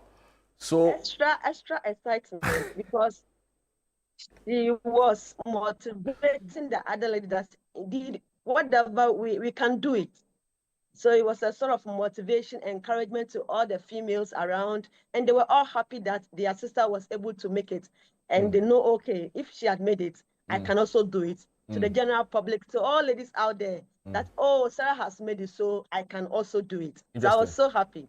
For the general public, it shows also the capacity of Ghana's naval force, and our security agencies, that indeed we are truly, capable force if the need arises. But more importantly, we've seen that this is also to raise awareness and to raise funds. And I was asking Sarah a question around of all the issues, why children with special needs. And I know you're also part of all of this, right? So I want to get your perspective as well. We know the challenges that confront law enforcement in this country. We know other serious issues, particularly at your bases in the Western region, and elsewhere. Why children with special needs? Why is it a matter so dear to you as a Navy base? Okay, thank you very much. In fact, the whole idea was Chief of Defense Staff initiative that he wants to build a special facility for children with special needs. However, as being a mother and in the military, the nature of our work requires your total attention. So assuming a mother had a child with a special needs, and if duty also calls, how are you going to combine these duties with your special needs child? So I'm of the view that if these projects come to reality, mothers with these special children will be able to send their children there. They will be productive in the office. They will have peace of mind to concentrate in the office because somebody special is taking care of you. And you know how military will do our things. So if your child is in the military cycles, you are very safe, you are very confident, you are very relaxed that, oh, my child will be well taken care of. So that is why I was so happy, and everybody should support this idea. Thank you. Thank you for your time, Commander Sabina Dennison, who is with the Navy Supply Base in Takoradi. Sarah, let me come to you briefly before you take leave of us. Again, congratulations. I'm sure viewers are watching, they are inspired by your story, they are inspired by the show of endurance, of resilience, of grit and courage. How can we support your initiative of, together with the Chief of Defense Staff to build special needs facilities for the area? Okay, thank you. If you want to support or donate to this initiative, you can use 053 730 3314. 053 730 3314. The name is Akuto Sarah Precious. Don't forget to use your name as reference for acknowledgements. You will thank everybody who will support this initiative for these kids to smile and feel peace in their homes. Interesting. So far, what's been the feedback in terms of, the fundraising? Are people jumping on? What's the level? Yeah, people are donating. So we urge every government, everybody, everyone, a mother, a father, a sister, everyone in the whole world to support this initiative, because we need them. And how people treat our disabled and special people in this country is very bad. So we're getting this. Military will find a way to support this project, and everyone will feel good and feel peace. So from the Busia Beach to Abokwa Island, AB to Sarah Precious Akuto, making history there. We are so proud of you. We join in your celebration for this remarkable accomplishment. And of course, we'll support what you are doing to bring, relief and hope to children with special needs. You heard there, Sarah Akuto. She just successfully completed a 3.1 kilometer swim, swimming from the Busia Beach to the island. It's remarkable. It's really, really remarkable. Thank you so much for your time, Sarah, and do have a great morning. Thank you so much. Thank you too. All right. So I don't know if my correspondent, Western Union correspondent, Akwesi Ejenim, is on the line, but I would love to hear from him as well. All right. So Akwesi will join us pretty shortly. But guys, see, we need to support this, right? Because clearly there are major problems with how, as a country, we extend that hand of support to children with special needs. Of course, early on the show, we had a discussion with Dr. Anthony Gazy, discussing issues around, the role of the gender ministry in supporting women, in supporting children and vulnerable in society. And it's as though for a long time, we've almost, to an extent, neglected children with special needs. That is why this initiative is great, highlighting the major structural concerns and how parents especially are suffering with these audios. So if you have a CD or two to spare, please do think about these children with special needs, and also this great effort by Sarah Akuto, together with the Chief of Defense Staff, to bring hope and to bring light to children with special needs, especially for parents in the military. We'll take a quick break. When we are back, there's a lot more right here on Sunday Breakfast. My name is Jude Duncan. We have the nutrition segment. We also have sports coming up shortly. You don't want to miss out. Don't go away.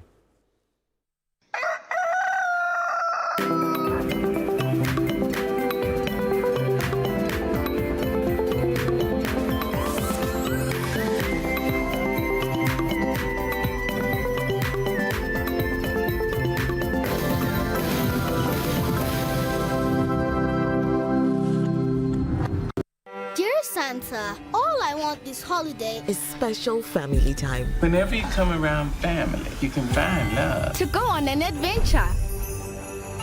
Tickets to every game. Some giggles. And a puppy. Let's go!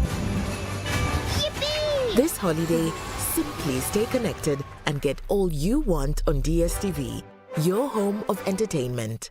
Ghana, get ready! AgriFair 2025 is gonna be extraordinary this November. Fresh farm produce, fish, poultry, and livestock producers, this is your moment. Join us from Friday the 28th to Sunday the 30th of November 2025 at the A4 Sutherland Children's Park from 10 a.m. to 6 p.m. daily. Come get your fresh produce, livestock, aquaculture, agro inputs, machinery, and innovative agri-tech solutions. Plus, don't miss our AgriFair clinics on snail farming, poultry farming, fish farming, and piggery. Call to register, but hurry. Registration closes on Friday the 21st of November 2025. Expect seasoned kebabs, farm-to-table deals, and a buzzing farmers market experience. Call 0558-973-973 to book a stand right now and also to register for the clinics. I like pork, so I will take pork.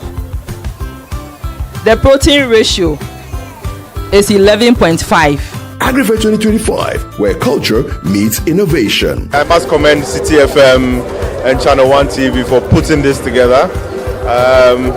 My only wish is that it's done, twice a month, 3 times a month. I will say the fair has taken us beyond what we even imagined. Really? It has exposed us to the people of Accra.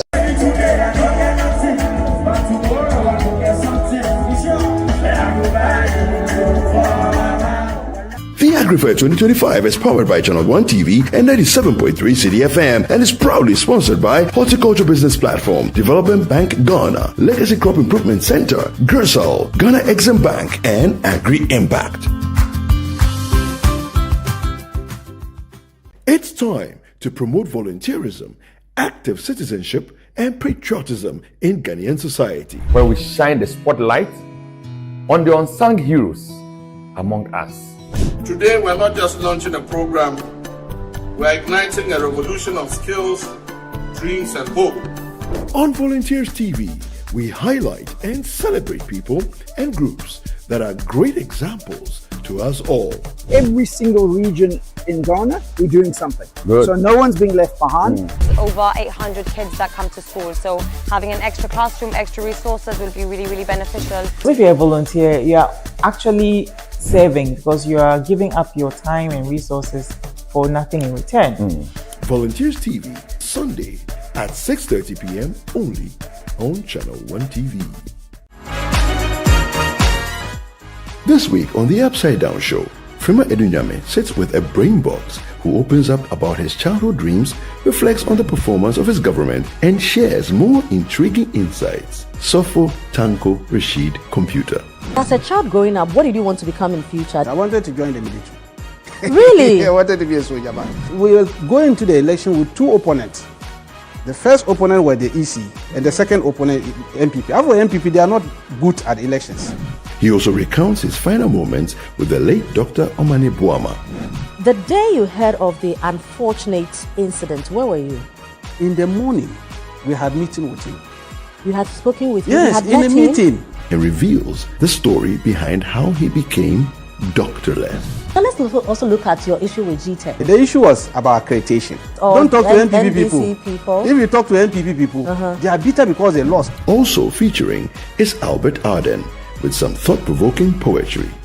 I'll tell you life is unexplainable, challenging, but lesson infused.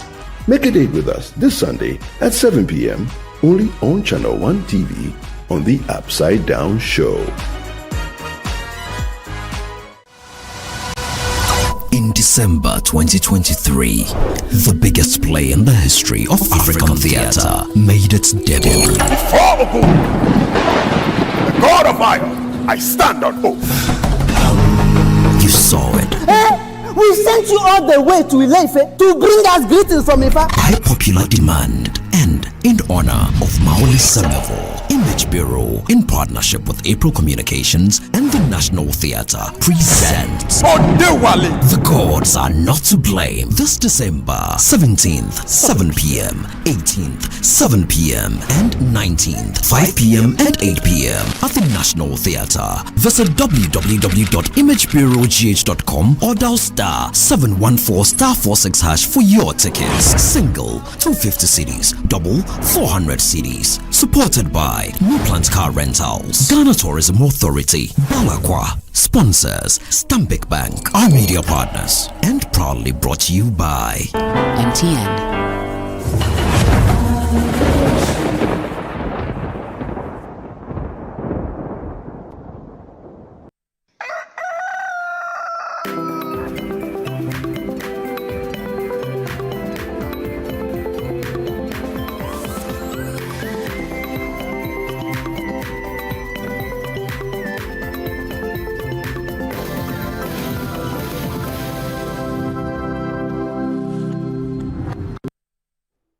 Welcome back. This is Sunday Breakfast. My name is Jude Duncan. Just gone by, we had an exciting conversation, you know, one of endurance, great resilience, name it courage, with AB2, who is a naval officer with the Ghana Navy, obviously, Sarah Precious Akuto. Also joined the conversation was Commander Sabina Dennison, who is also, you know, part of the project of Sarah completing a 3.1 swim from the Busia Beach to an island in I think the Western region. Incredible story to raise funds for children with special needs. And moving on from one military-related activity to another, but this time more health focused. And it's always a pleasure having Efua Insia Nomanyo, who is a registered dietitian and also the CEO of Desua Diet and Medical Catering. Welcome to the show. Thank For you. purposes of the show, like I always say, we like to call her Enna, which by the way is her name, you know, because she gives us good motherly advice. Enna, you're welcome on the show. Thank you very much. How is Desua Diet and Medical Catering doing? We're doing well, by God's grace. Are you making money? Small. Actually, no, I like the sound of that. Amazing. Towards the end of the show, we'll talk about it briefly. Diabetes and your lifestyle. That's an interesting conversation because it's just getting out of hand. Yeah. And I see you in your Ghana Armed Forces Health Services. Yeah. You're a member of that, obviously, because of what you do. I am a dietitian at the 37 Military Hospital. So the diet department and other departments like the public health and the medical departments are coming together, have come together since last week. We had a lot of educational talk on diabetes.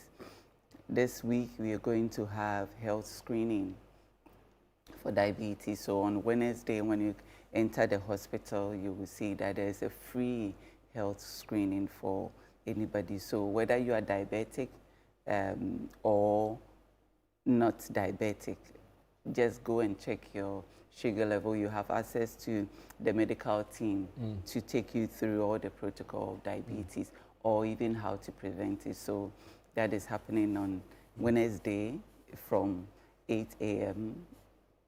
at the 37 Military Hospital. The way you shut that, you responded. Wow, amazing. So let's come to the conversation. Diabetes. Will you say, from your standpoint as a nutritionist and a dietitian, will you say it's more lifestyle than nutrition, or the nutrition is in the lifestyle? I don't know if you get it, so just clarify it for us. So it is a lifestyle around nutrition, okay? How you now treat your nutrition. And don't forget, nutrition is the foundation of health. True. Okay, so the whole lifestyle change about food and nutrition becomes the focus. Of course, your doctor would have given you medication and you're supposed to exercise as well. But how you control your food intake becomes very essential. So that is our main focus today. Whilst you are diagnosed as having diabetes, whether pre-diabetes, type 1 diabetes, type 2 diabetes, or even gestational diabetes. Gestational diabetes is when a pregnant woman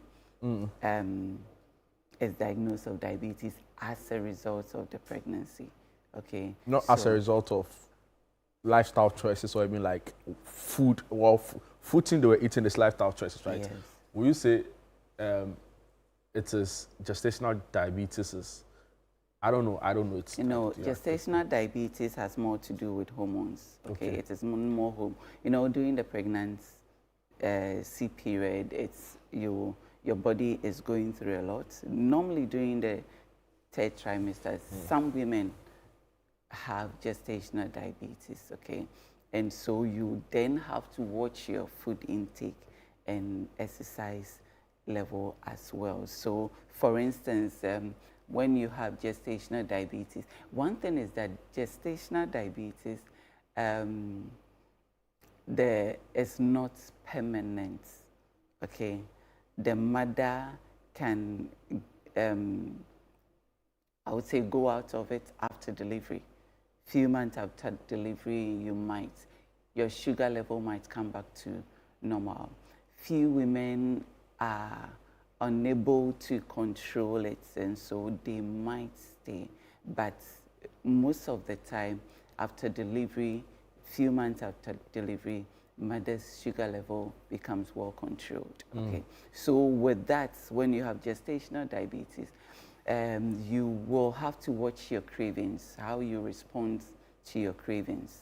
Okay, and what's the lifestyle changes, or your lifestyle changes around mealtime that we are coming to discuss. The mother or the pregnant woman would also have to do the same to be able to control the blood sugar level. In the management of diabetes, the main focus is how to control the sugar level so that you don't have regular spikes of your sugar level. When your blood glucose is always high, then you go through the complication of having your eyes or your memory or organs being attacked by the sugar, by the uncontrolled sugar. Okay, so every diabetic or pre-diabetic is conscious about what he or she is eating. The last 2 weeks we started a conversation on macronutrients, where we learned that the major food or the major nutrient we eat or we have on our plate is the carbohydrate, the fat and the protein. But what impacts your blood glucose level more is the carbohydrates. Okay, so when you are coming to eat, how to ensure that your carbohydrates intake doesn't result in high sugar level is the much more focus. Okay, so this morning we're going to learn the lifestyle around planning your meal, eating your meal, and even what to do after you finish eating to reduce your blood sugar level. Okay, there are enzymes that aid in digestion of the starchy carbohydrate or every form of carbohydrate. One of them is salivary amylase. When you are able to have lemon juice with your meal or before your meal, some people would want to have it before meal. So now this is the practice before meal. Your lifestyle has now changed in a way that you don't just pick any food and take. Yeah. You have to purpose in your mind what you are going to take. And you have to ask yourself, what I'm going to take, is it going to impact negatively on my blood sugar level or positively? Okay. Am I going to have a rise, or I'm going to have a controlled sugar level? So if you have that in mind, you will select your food carefully. So last week we talked about the whole grains. So you would have lots of the whole grains in your meal. But before you eat, 30 minutes before you eat, what you drink is very important. So we have lemon. Okay, lemon has a lot of vitamin C and antioxidants. Okay. The vitamin C works on salivary amylase, trying to break down the starch you have eaten to turn it into glucose. So it hinders the breakdown of starch into glucose, thereby making it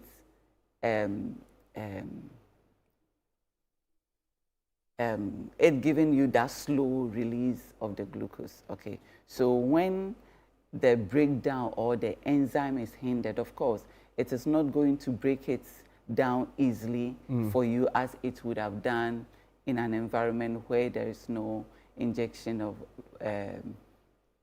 lemon juice or any form of Interesting. I want you to demystify the misconceptions for us and tell us whether it's true or not. I hear people use this as an excuse to have like a lot of soda. They say, oh, when you put in lemon or lime, it reduces maybe the sugar content, so it doesn't make it more harmful. So they say, oh, you can put in a little lemon in your soda and drink and it's fine. That is not true. Lemon or the vitamin C in the lemon works on carbohydrates, not sugar. Not sugar. Wow. But you can also use lemon on rice or lemon on banku. You can. Really? That is why you can have a little water with lemon. Take it before you eat your banku. So the lemon and water is fine. The lemon and water is very But lemon and soda, no. No.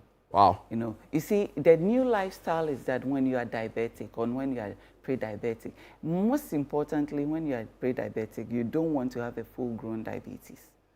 Okay, you should stay away from soda or any other sugar. How about juice? Juice, we have all discussed that. So far as you have, though natural, it has its appropriate quantity. Okay. And it's so concentrated with the natural sugars. So having too much of that is equally harmful. Okay, so having a juice with your meal as a diabetic patient is not the best. There are some questions for you.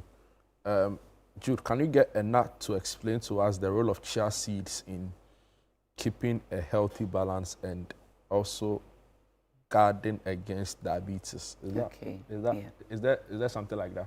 Yes. But I will get there. Let me finish the Please do. Introduction. So having lemon juice in a little water with your meal is very essential. In the absence of that, apple cider vinegar or any form of vinegar, but most importantly, apple cider vinegar. Apple cider vinegar works on your muscle, okay, to improve the uptake of the blood glucose into your muscle for energy, okay. So what happens is after digestion, when your blood glucose is high, or when the food you have eaten is now available as blood sugar or blood glucose in your stream, the insulin or your organ, that is the pancreas, releases insulin into your bloodstream to knock on the door, as we always say in education, for your muscle to open up to absorb the blood glucose available for energy, okay? So when you have to ensure efficient uptake of the blood glucose into your muscle, and let's say you have issue with insulin resistance, having apple cider vinegar helps your muscle to open up for blood glucose uptake. Okay, I hope you understand it. So that so that the blood glucose is not available in your bloodstream. When it's available in your stream for that long, that is where it attacks your organs. Okay. So most importantly, just understand that after eating your meal, you want your energy or you want the blood glucose to be taken up into the muscle for energy, to be burnt and all that. And there's another question for you on the lemon. The person wants clarity. You didn't, okay, Patricia, she wants to find out, is it putting it in the water or putting it or eating it as part of the meal? You get it? So what, should we put the lemon in the water, or you can just cut it and sprinkle it on your rice? It depends on what you are eating. Okay. I can put lemon juice on my sauce. It's nice, but it's not everybody. So having a glass of water, just a little glass of water, so that it is not so diluted, it's okay. So squeezing it into your water and drinking it. Other studies will say 30 minutes before or 10 minutes before, but you can really do it with your meal. Okay. That is okay. Sometimes when you're having salad, okay, or any form of vegetable. You can squeeze the juice on it, 2 or 3 tablespoons. It's yeah, okay. good to go. When you're having your rice, you can have it. When you are even having your stew, our regular stew, and you put the lemon juice, try it. It enhances the taste. Even with patients who are hypertensive, and so would have to take very low salt stew, the acid in the juice enhances the taste of the stew, and it's very nice. So whichever way, whether you want to put it in water and take it alongside your meal, or take it just before your meal, or squeeze it on the type of food you are eating, it's okay. All that we need is that you are having lemon with your meal. Some people who have issue with nausea after a meal would also take it immediately after their meal, okay, so that it helps with both the blood sugar level and also help them deal with their nausea as well. Wow, you're still watching Sunday Breakfast right here on Channel 1 TV. This is the nutrition segment.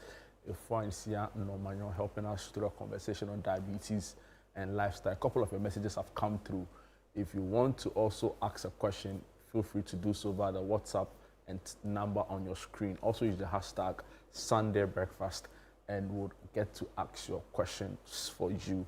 So you've mentioned a few things that has come attention to the show. So of course, a viewer said brought chia seeds. Okay. There's also lemon. Okay. There's also apple cider vinegar. So apple cider vinegar. Yes. So apple cider vinegar plays a similar role, just like the lemon, but has other advantage. Apple cider helps the muscle open up for a quick uptake of and also has more antioxidants. You know, these are nutrients. So when you have a tablespoon or 2 apple cider vinegar in your water, or also on your salad or stew before you take, it also helps with a very well controlled blood sugar level after digestion. It doesn't give you the spike after a meal. So when you are eating your starchy carbohydrate, make sure you are always having the apple cider vinegar or lemon. We would also say red wine, but red wine has I sure to people start abusing it. No, though I don't recommend red wine for purposes of education. You want to have people know the role of red wine, okay, and also let you know why we don't recommend. The red wine might have a similar effect, but will give you a fatty liver in future. You know, diabetes and fatty liver really work hand in hand. So if you are taking alcohol, later we will discuss alcohol, okay, so that when you have diabetes, you don't have to take in a lot of alcohol. So we will not recommend red wine, but we will recommend apple cider vinegar and lemon juice. If I have to rank them, I'll put apple cider vinegar on lemon juice, okay? But in the absence of apple cider vinegar, lemon juice. I see people use the wine to marinate their chicken and their meat and stuff like that. Is it a proper practice? For catering purposes. But not for health purposes. No. Hi, I'm Evelyn from Mpasem. Can you get Enna to explain to us? The name is not Enno, it's Enna. Can you get Enna to explain to us how to practically lose weight using nutritional programs? I'm not sure about programs. So I think the person wants to lose weight through healthy eating. Yeah, so if you want to lose weight, the protocol I am establishing, you can follow. But because I don't want to veer off, we will come back to weight loss probably after Christmas. But today, diabetes, nutrition. I mean, obese people are at a greater risk of diabetes. That is a fact. Yes, that is an established fact. And then when I was very huge, after delivery, I was very huge. I weighed 118. That was the last time I stood and said, no, and I don't do this to yourself. I had to put myself on a diabetic meal. Really? Yeah, diet, so that I will lose the weight. One day I'll show a picture of myself. That's huge. So if I live, yes, I can be very big. Wow. I can be very big. So you can help somebody who is... Definitely. How will you do it? It's all about the intake, okay? It's all about the intake. It's about the food intake and exercise. How much of what you are eating, okay? When you Did you hit the gym? Yes, I hit the gym because I had to also strengthen the muscle. The thing is, if you gain that much and you lose and you don't go and do cardio stuff. No, this is more physical endurance to build your muscles. It becomes fluffy and you lose your shape becomes unpleasant, especially for a woman. So you lose the weight through nutrition and exercise, okay? And the discipline to see soda and not take. So as a diabetic patient or pre-diabetic or somebody who knows you are in a family, you have that family history, you should not be quick to take soda. You should not be quick to take, I don't want to mention brands, but when we say sugar beverages, you shouldn't be quick to take What's it. the best? Because it gives you so much sugar, and even if you take it with lime or lemon or apple cider vinegar, it will not help. It will not reduce. What's the best thing to then have as like a savory or like, you have a word you say, you want to break the, or you said it on the show before, so, like your guilt eat or something like. Okay, so days that you want to have fun. Once in a while we say it's okay. Once in a while, we know we are getting to Christmas, so you want to have a half glass or even a quarter glass of soda or whatever. It's okay. It's time to cheat on those days, okay? But on regular, if I say once in a while, then I'm talking about even once in 3 months, once in 6 months, if you want to have a glass or two. Even if you want to put in the lemon or the lime, we want to emphasize lemon benefits on the amylase to break down starch. It's not affecting sugar. It is starch, not sugar. So don't drop that. We are getting quite a bit of messages today. Good morning, Jude. Please ask the nutritionist if one can add a little honey to the apple cider vinegar. Kofi from Nkran Kwanta. Okay, so yes, you can, Kofi, but when you are taking it with a meal, okay, we will prefer you take the right lemon juice without addition of honey, because the honey will increase your blood glucose level. The meal you are going to take also has a lot. Let's say the meal you are going to take, if it is fufu, if it is yam, if it is wache, if it is bankun, the starchy carbohydrate is going to turn into a lot of blood glucose for you. Yeah. And so you don't want additional honey. Interesting. Good morning, Jude. I hope you are doing well over here. Yes, I'm fine by the grace of God. Kindly find out from Enna if an ulcer patient can also go with the lemon juice or apple cider vinegar before meals. I'm JB Asnal from Jakarayili in the northern region. Thank you. Peptic ulcer, do more. You are very safe with apple cider vinegar because of the probiotic in the apple cider vinegar. Not lemon juice? Yes, because everybody and how their body responses. A lot of peptic ulcer patients don't do well on lemon, but do very well on apple cider vinegar. With More questions. And forgive me, I'm pushing you. The time is not aside. Good morning, I'm Paul. Please ask Enna whether taking soda with lemon solves waist pain and other pain apart from diabetes. No. Not that you know of. No, not that. You know, soda is sugar, sugar, sugar. No nutritional benefit from soda. Yeah. Okay, this message is coming from Gifty Saikwa. Hi, Enna and Jude. Good morning. Please, can Enna rehash the point on weight loss with diet conditions? I don't know. So maybe the person wants to lose weight but has other issues. How do they manage that? So if you want to use diet to manage your weight or to reduce your weight. We are reducing starchy carbohydrates, just as we are reducing starchy carbohydrates in almost all the diets for a diabetic or hypertensive here. So when we say starchy carbohydrate, like bread, the bangkun, the fufu, the yam, we are not saying don't eat. I mean, we can't imagine life without them. So what would be the very... It's the reduced quantities, reduced quantities. What are the acceptable carbohydrates? So you see, I am a dietitian, but I am not your dietitian. So I am saying I am not your dietitian because you have to be assessed. You have to see a dietitian to assess you. When the dietitian assesses you, he will know how much is good for you. I haven't seen you. I haven't checked your weight. I haven't checked your visceral fat. I haven't done all that analysis.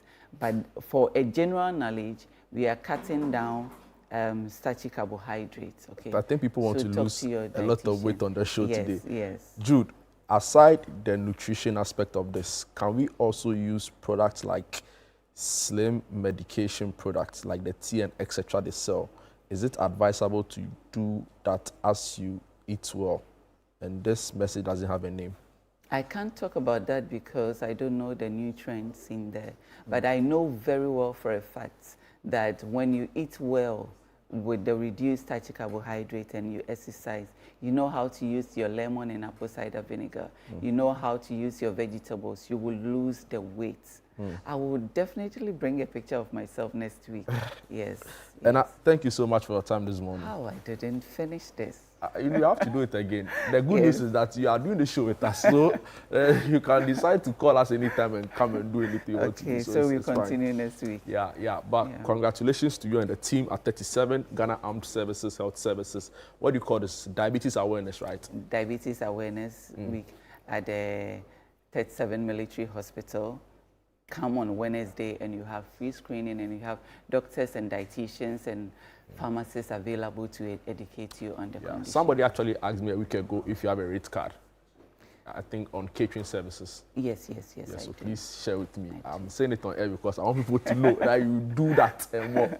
Guys, that's all time allows for. It's always, you know, a great time having a 9-inch studio. Sometimes she scares us, but you know, we love it. You know, it's part of the job.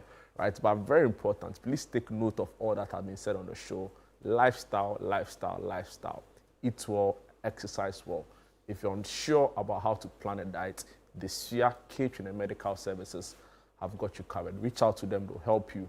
I've seen today that a lot of you shared concerns on weight loss. If you need a lot more beyond what we've said on the show, Enna is available to give you all of those insights. Also go on our YouTube, watch the video and share the link. It's important. We'll take a quick break. When we are back, the sports. Don't go away.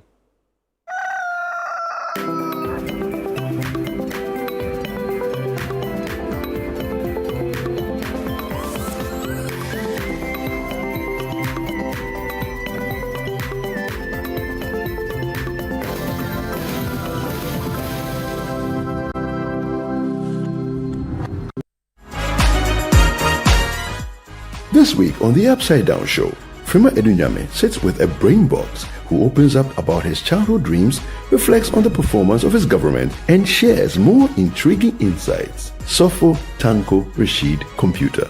As a child growing up, what did you want to become in future? I wanted to join the military.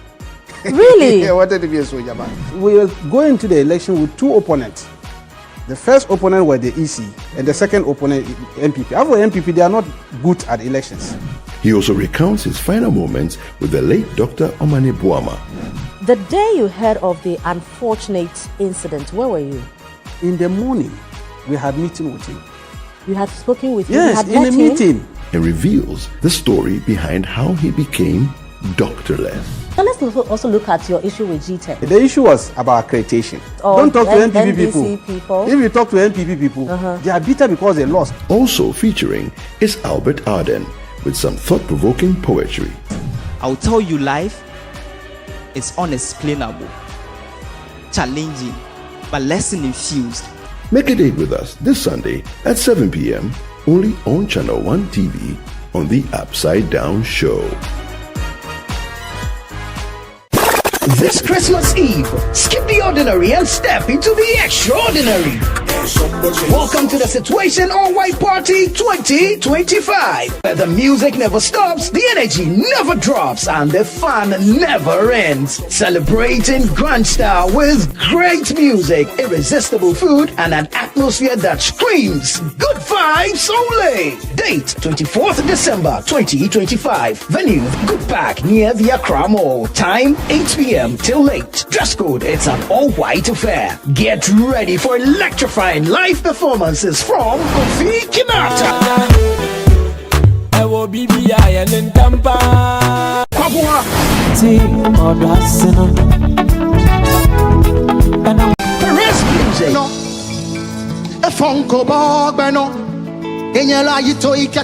Inchin Band, and DJ Mingle.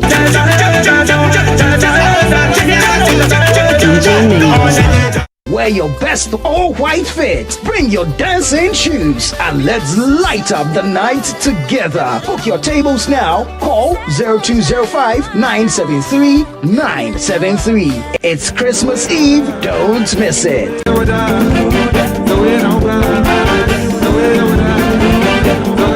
Situation All White Party 2025 is powered by Channel 1 TV and 97.3 City FM, and it's proudly sponsored by EcoBank, Bethel Logistics, and Hallmark Cafe. Ghana, get ready! AgriFair 2025 is gonna be extraordinary this November. Fresh farm produce, fish, poultry, and livestock producers, this is your moment. Join us from Friday the 28th to Sunday the 30th of November 2025 at the Ifo Southern Children's Park from 10 a.m. to 6 p.m. daily. Come get your fresh produce, livestock, aquaculture, agro-inputs, machinery, and innovative agri-tech solutions. Plus, don't miss our AgriFair clinics on snail farming, poultry farming, fish farming, and piggery. Call to register, but hurry. Registration closes on Friday the 21st of November 2025. Expect seasoned kebabs, farm-to-table deals, and a buzzing farmers market experience. Call 0558-973-973 to book a stand right now and also to register for the clinics. I like pork, so I will take pork. The protein ratio is 11.5. AgriFair 2025, where culture meets innovation. I must commend City FM and Channel 1 TV for putting this together. My only wish is that it's done, twice a month, 3 times a month. I will say the fair has taken us beyond what we even imagined. Really? It has exposed us to the people of Accra.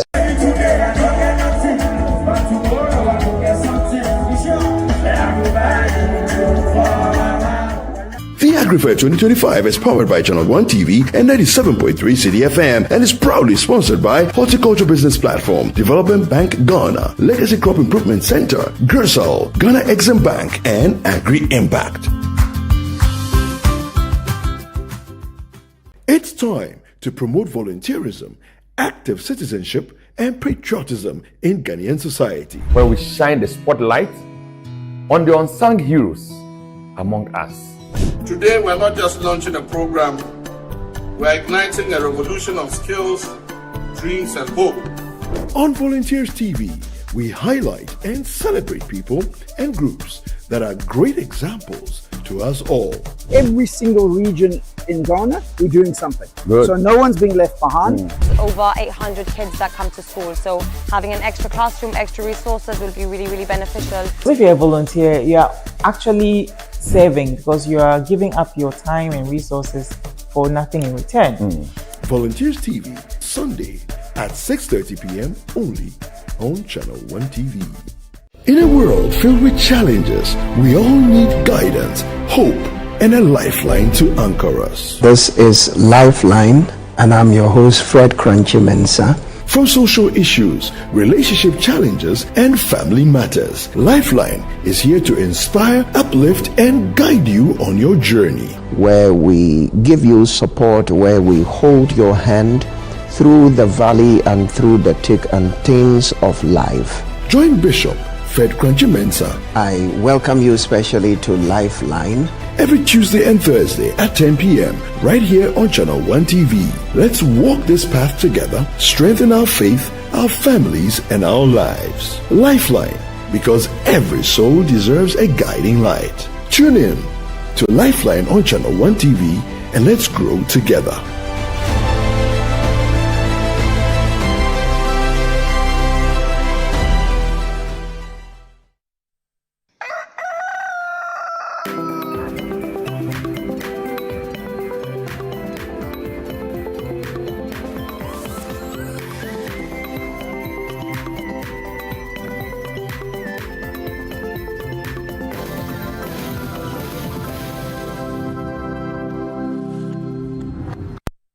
Welcome back. This is Sunday Breakfast right here on Channel 1 TV. My name is Jude Duncan. Just gone by our nutrition segment with Enna Desia Insian Nomanyo, who is a registered dietitian and also runs Desia Catering and Medical Services.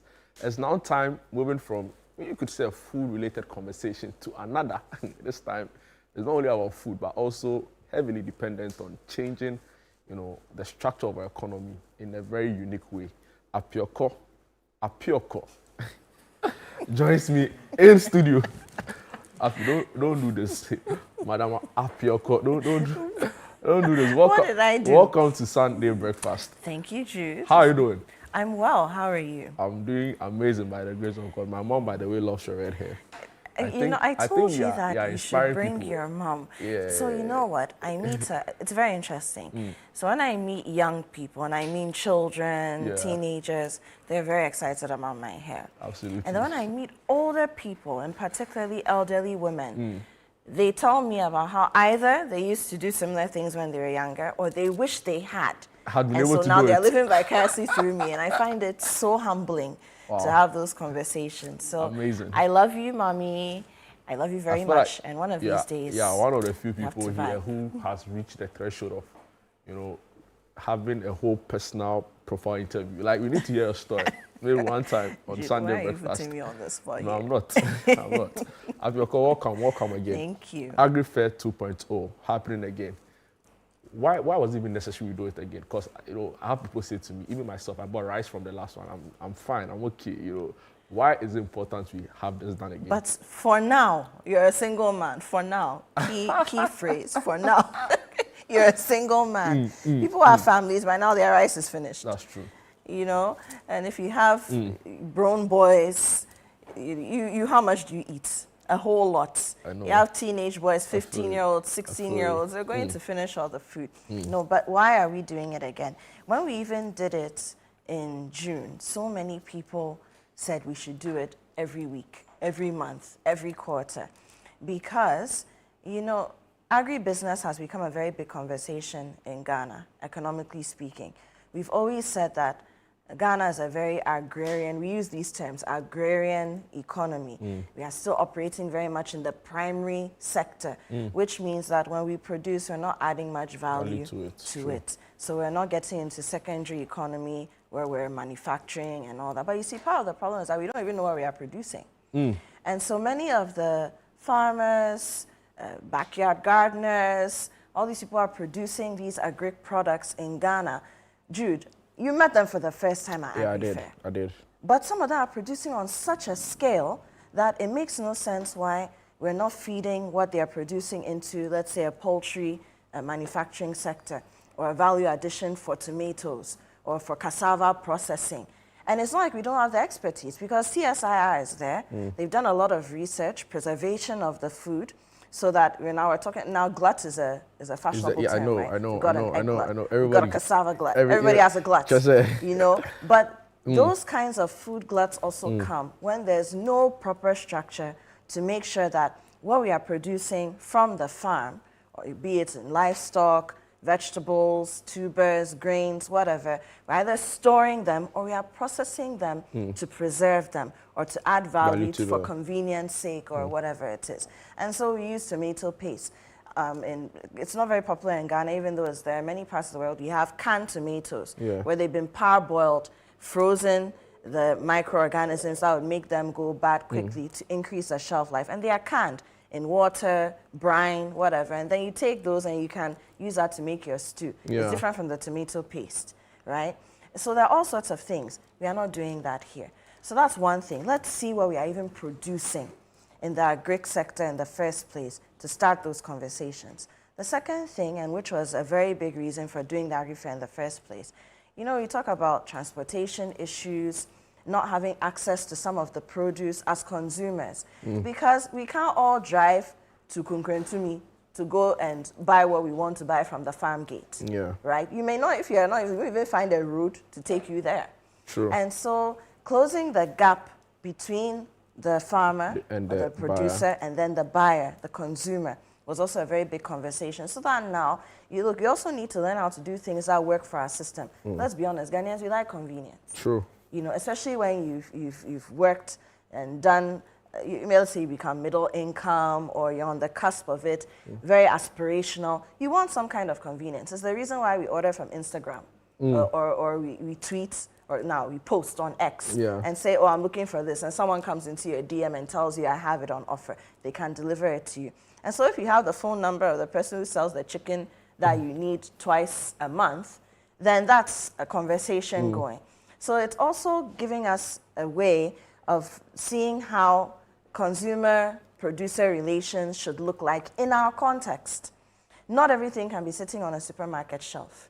Not everybody has the time to go and comb through our traditional markets every weekend. And then even if that's the case, you know, sometimes you want to know who you're buying from. Yeah. You want that consistency. You want to know where your food is coming from, especially in this era of Galamsey, we're talking about consumer and all of that. I know. You know, so the agri-fair brings the producer and the consumer together. And then the other thing is that there are many people who don't even know where to find their All of these consumers, things, their potential markets. So they don't necessarily have the disposable income or the marketing budget to put their work or their produce out there. Media buying is expensive, let's be honest. Social media may not give you your full... That leverage. No, leverage, you can't. So if you can now meet the people, a platform has been provided, you pay something small, you have a stand, and then regularly there's a fair like this in between. There are smaller ones, because there are pop-up farmers markets that are happening around the country, not even just in Accra. And then gradually, we're building an ecosystem that can take our agribusiness to the next level. Wow. So that's why we're doing this. Amazing. One, to make sure that we can see what Ghanaians are producing in the agri sector. Two, to close the gap between the producer and the consumer. And then three, to make sure that we can build the ecosystem for the sector. What should patrons expect differently from the first edition that was held in June? So we got a lot of feedback from the first edition. Things that people wanted to see more of. Things that they wanted to buy more of, and they didn't have that. So we've been very intentional with that feedback, and as people reach out to register for their stands, curating that experience. So before, yes, we were intentional about it to a large extent. However, maybe people wanted more plantain. We're seeing that people want more of certain grains. People want more things that they can take and now plant in a kitchen pot or something like that. And so as we've received that feedback and people are registering, we're also actively looking for, and that's why we partner with a platform like the Horticultural Business Platform, actively looking for people who are producing these things that consumers are looking for. Interesting. That's the first thing. The other thing is that there's going to be a lot more entertainment. Wow. Yes, a whole lot more entertainment. So you see that in the evenings, the Ifwa Saglan Park will light up a little more, with some vibrancy beyond the buying and selling. Yeah. And then we did... A fun shopping experience. Exactly. And we did clinics in the first edition, but this time, again, based on feedback for what people seem like they really want to go into agribusiness-wise. We're working with CSIR to sort of build a framework around 4 key business clinics. So there's one for poultry, there's one for piggery, there's one for snail farming, and there's one for fish farming. Interesting. And they will not be running concurrently, because that was also part of the feedback, that people said, oh, I wanted to be in this one, but then this one was happening. So when the schedule comes out, if you do indeed reach out and register for these clinics, they are not free. You have to pay a little token, because we have resource people who are coming through and all that. So when you come, you can do both poultry and fish farming, if that's what you're interested in. Right. Apioko. No, you got it. Thank you so much for your time this morning. I'm sure we'll be having conversation all through the week as we build up towards this really but great. But can I quickly acknowledge our sponsors, please? So please do. I mentioned the Horticulture Business Platform. Yeah. We also have Development Bank Ghana, DBG, the Legacy Crop Improvement Center. Yeah. We have Gersol. We have the Ghana Exim Bank and Agri Impact. And we're supported by the Trillium Industry Company Limited. And so all these people, sponsors, partners will be around. You can also engage them if you're present and you're interested in agribusiness. Interesting. Thank you so much for your time. Thank you for guys, the word is out there. Spread the message.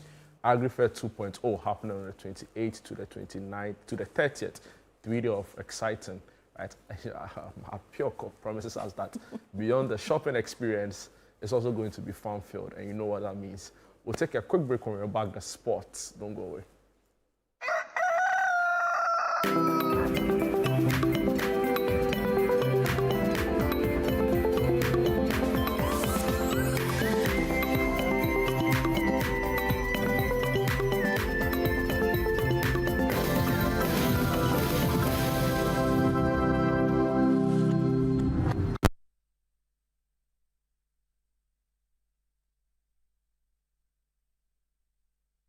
Welcome back. This is Breakfast Daily, Sunday breakfast. You know, it's part of the whole thing. You know, the whole idea is to give an exciting morning. You know, information, exciting conversations, news review, and more. Gabi Ofer joins me for the very latest. My man. No, you know, if you give me the tagline. The very latest. The very latest. In the world of sports. Gabi, welcome. Thanks, bro. You're good. Listen, Panorama. I was in my car driving to some place, location. Yeah. And when I was listening to the voice, they say, in a Corvette, no. You mean this past Friday or yeah, tidal waves, can it be? Yeah, they need. The player in question, he assisted this weekend, did you see? Yeah, so, did you see? He assisted passing Dakar this weekend. Yesterday. In the championship. In the championship, yeah. So he needed it for his brains to see things and recover fully. Yeah. Wow. What's happening in the world of sports? Well, I mean, I think now everybody is talking about the upcoming draw after that graphics that circulated regarding the ports. FIFA is actually yet to confirm, but people did it based on the FIFA rankings and based on based on the FIFA rankings and the performance of the countries over time. So the port is not officially. It's not officially. Yes, it's not. It's not. That's what I'm saying. That if you I mean, you can also do it yourself. You just have to look at the rankings. So tabulate the exactly. You know, there was the latest release from FIFA after the recent international breaks in the countries that played in the World Cup qualifiers, both Europe and Africa. So you can also look at it and then draft it. So you just have to do first 20 to 40, and then I think 40 in that way. And that's how come we find ourselves in Port 4 based on what we've done over time. I mean, maybe if you want to look at 2025 year under review, i.e. qualifiers, friendlies, and all of that. So that's why we are in that port. And it just speaks about how low we've sunk as a football nation, especially somebody will say that after that last World Cup in 2022, we should have put up a very good performance built on what we did. But I mean, that's what we have based on the coach and the players that we've assembled and the results that have come from whatever the coach has done. So what it means for the Black Stars is that we are facing either a country that has won the World Cup before or not. Because in the top 20, you have Argentina, France, Spain, Brazil, England. A lot of the top countries in there. And then Port 2 would have to do with the countries in the second half of the table. So South Korea, Norway, Norway is in Port 3, the other teams. Then Port 3, pick 1, 2 from there, and then Port 4, which is Ghana. And I mean, the guys did their draw, best case or worst case scenario. And whatever it is. Some Lamine Yamal. Yeah. Or Julian Alvarez. Oh, me, I tweeted or that. Hurricane. I tweeted that I want to see Lamine Yamal and then Gideon Mensah. I just want to see something small on Twitter. Boys, Gideon Mensah is not a bad player.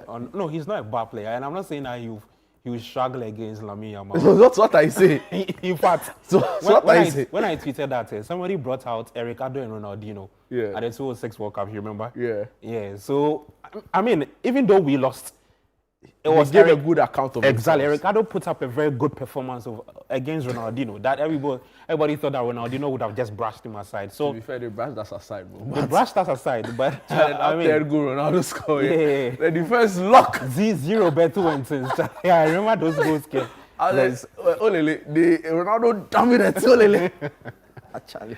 So yeah, I think next year's World Cup will be really interesting. And I said this on Panorama, that countries like Curacao, Haiti, and all of these countries, yes, are going in there with a lot of excitement, and not to just add to the numbers. I think they'll give a decent account of results. And if you look at the World Cup, you know, this year is the first time you're experiencing a 48 team tournament. Yeah. And what it means for every country is that even if you finish third in your group, we'll select the best 8 out of the 12. So you have all the third place teams looking at a fair chance of looking at the points, the goals. I think they are using points build up first and then goal difference to actually leave your group and get into the round of 32. And I've said that even the Black Stars leave that group and go to round of 32, we are still in the group stages. Yeah, because basically it's 32. It's 32, so you still have to go and reach the... You can't say I went out of my group. It's an improvement on the last one. You get it's still 32. It's still 32 teams, so make your way into the round of 16. And we can now begin make your way into the quarters, and then we can now look at what would come up next. What's happening in the major leagues? Liverpool, Charlie, is it time? You know, like... Is there a slot problem? Is it a team problem? Are they demotivated? What's wrong? That's the problems you've highlighted there. Slot has a part to take. The team also have a part to take. Even the top hierarchy of Liverpool have a part to take. What's their role in all of this? Because there's time, I'll break it down just quickly. Now with the top hierarchy, I'm looking at the transfers they did. For the benefit of hindsight, or for hindsight, if you look at the argument now is, was it really important for Liverpool to cough out that money and go and bring in Isak based on what Ekitike was doing? Florian Wirtz. No, I'm coming. I'll get there. No, based on what Ekitike was doing. When Liverpool brought in Isak, Ekitike was performing. He didn't come into the Liverpool setup and ask for like 4 games. In his first game, he scored, I believe. He scored and assisted. Second, he assisted. I think his first game was the Committee Shield. Yes, he scored and assisted. So I thought that energy and that time they spent in bringing Isak, they should have used that to fix the back in bringing in Mark Guehi. And it's simple. If you look at Liverpool's struggles this season, it's one player who is always in the middle of that, which is Konate. Oh, really? Yes. Which is Konate. It pains me that he's not. I would have broken it down for you. Is his head in the right place? No, I'm not saying he's just the only person, but that whole back four is struggling. But he has shown more struggles than the rest. And then the next person is Kekes. Where is Jeremy Frimpong? He's injured. Would he have solved anything? Good. Now it would have to shift to the coach now. Arne Slot has proven that he's stubborn. Because last year when he was winning games, in one game, and I told you all this, that in one game I saw him change tactics 4 good times. I think it was against Arsenal or Liverpool, against Man City. I cannot really remember that game. But this season, he stuck with that same old formation, that 4-3-2-1, which is not working. I thought that bringing in Jeremy Frimpong would have then moved away from playing in the back 4 and going to a back 3 and play Frimpong as your right wing back, because that's where he thrives. If you look at what he did at Leverkusen, he operated more as a right wing back. Frimpong doesn't give you a lot when he's doing the defensive duties. He goes forward, he gives you a lot. But then Slot has brought him in. I think in some of the games, he played him as a right back. So the issues are plenty. So there's a lack of team cohesion. The players who are left are also not standing up. There's a confidence issue. If you look at yesterday's game, they were toothless. All over they were flat. The midfield was just lacking creativity and all of that. So Slot, the board, the players. Oh, media Slot, he should stay. He should stay and fix it. No, I can't give you £450 million on players. You just can't do. Bro. But Florian, what's the problem? VS2, I think, is, again, the back stops with the coach. The coach has not found a way to get the best out of him. Is it confidence or difficulty in adjusting the new league, new set Yeah, of so players? confidence and then he adjusting to the league itself. I think there's a very good history of German players when they come to the PL actually take time to reach that level we used to see them perform at their old clubs. Really, we saw some of them, Michael Ballack. Yeah. It was quite seamless. Well, there's a set of German players. And there's another set. You know that set I'm talking about. So that's where Viet finds himself. I'll not take any Kai Havertz slander on the you show know, today. You're not ready. So look, Per Mertesacker, which set does he belong to? Per Mertesacker. Oh, I think he belongs to the first set. The first set. Yeah. Gami. Yeah. So I mean, as for Slots, he should stay. Yeah. He should stay. Yeah, today I saw an update that he's been given up to December. But December is next month. Yeah, I mean, Probably just a week the away. 10 of 2026, when they go through the busy fixtures, because they feel like it will be inappropriate to let him go and bring in a manager who will come and face that busy lineup of fixtures. So after December, if he's unable to turn the corner, then we can show him the exit. Interesting thoughts there from Gabi Ofe, my colleague, my brother. Love him so much for his insights into sports conversations. That's time, all time will allow us for an exciting edition of Sunday Breakfast right here on Channel 1 TV. It's been a pleasure coming to you in your homes, wherever you're watching. My name is Jude Duncan. Catch you same time next week. Bye-bye.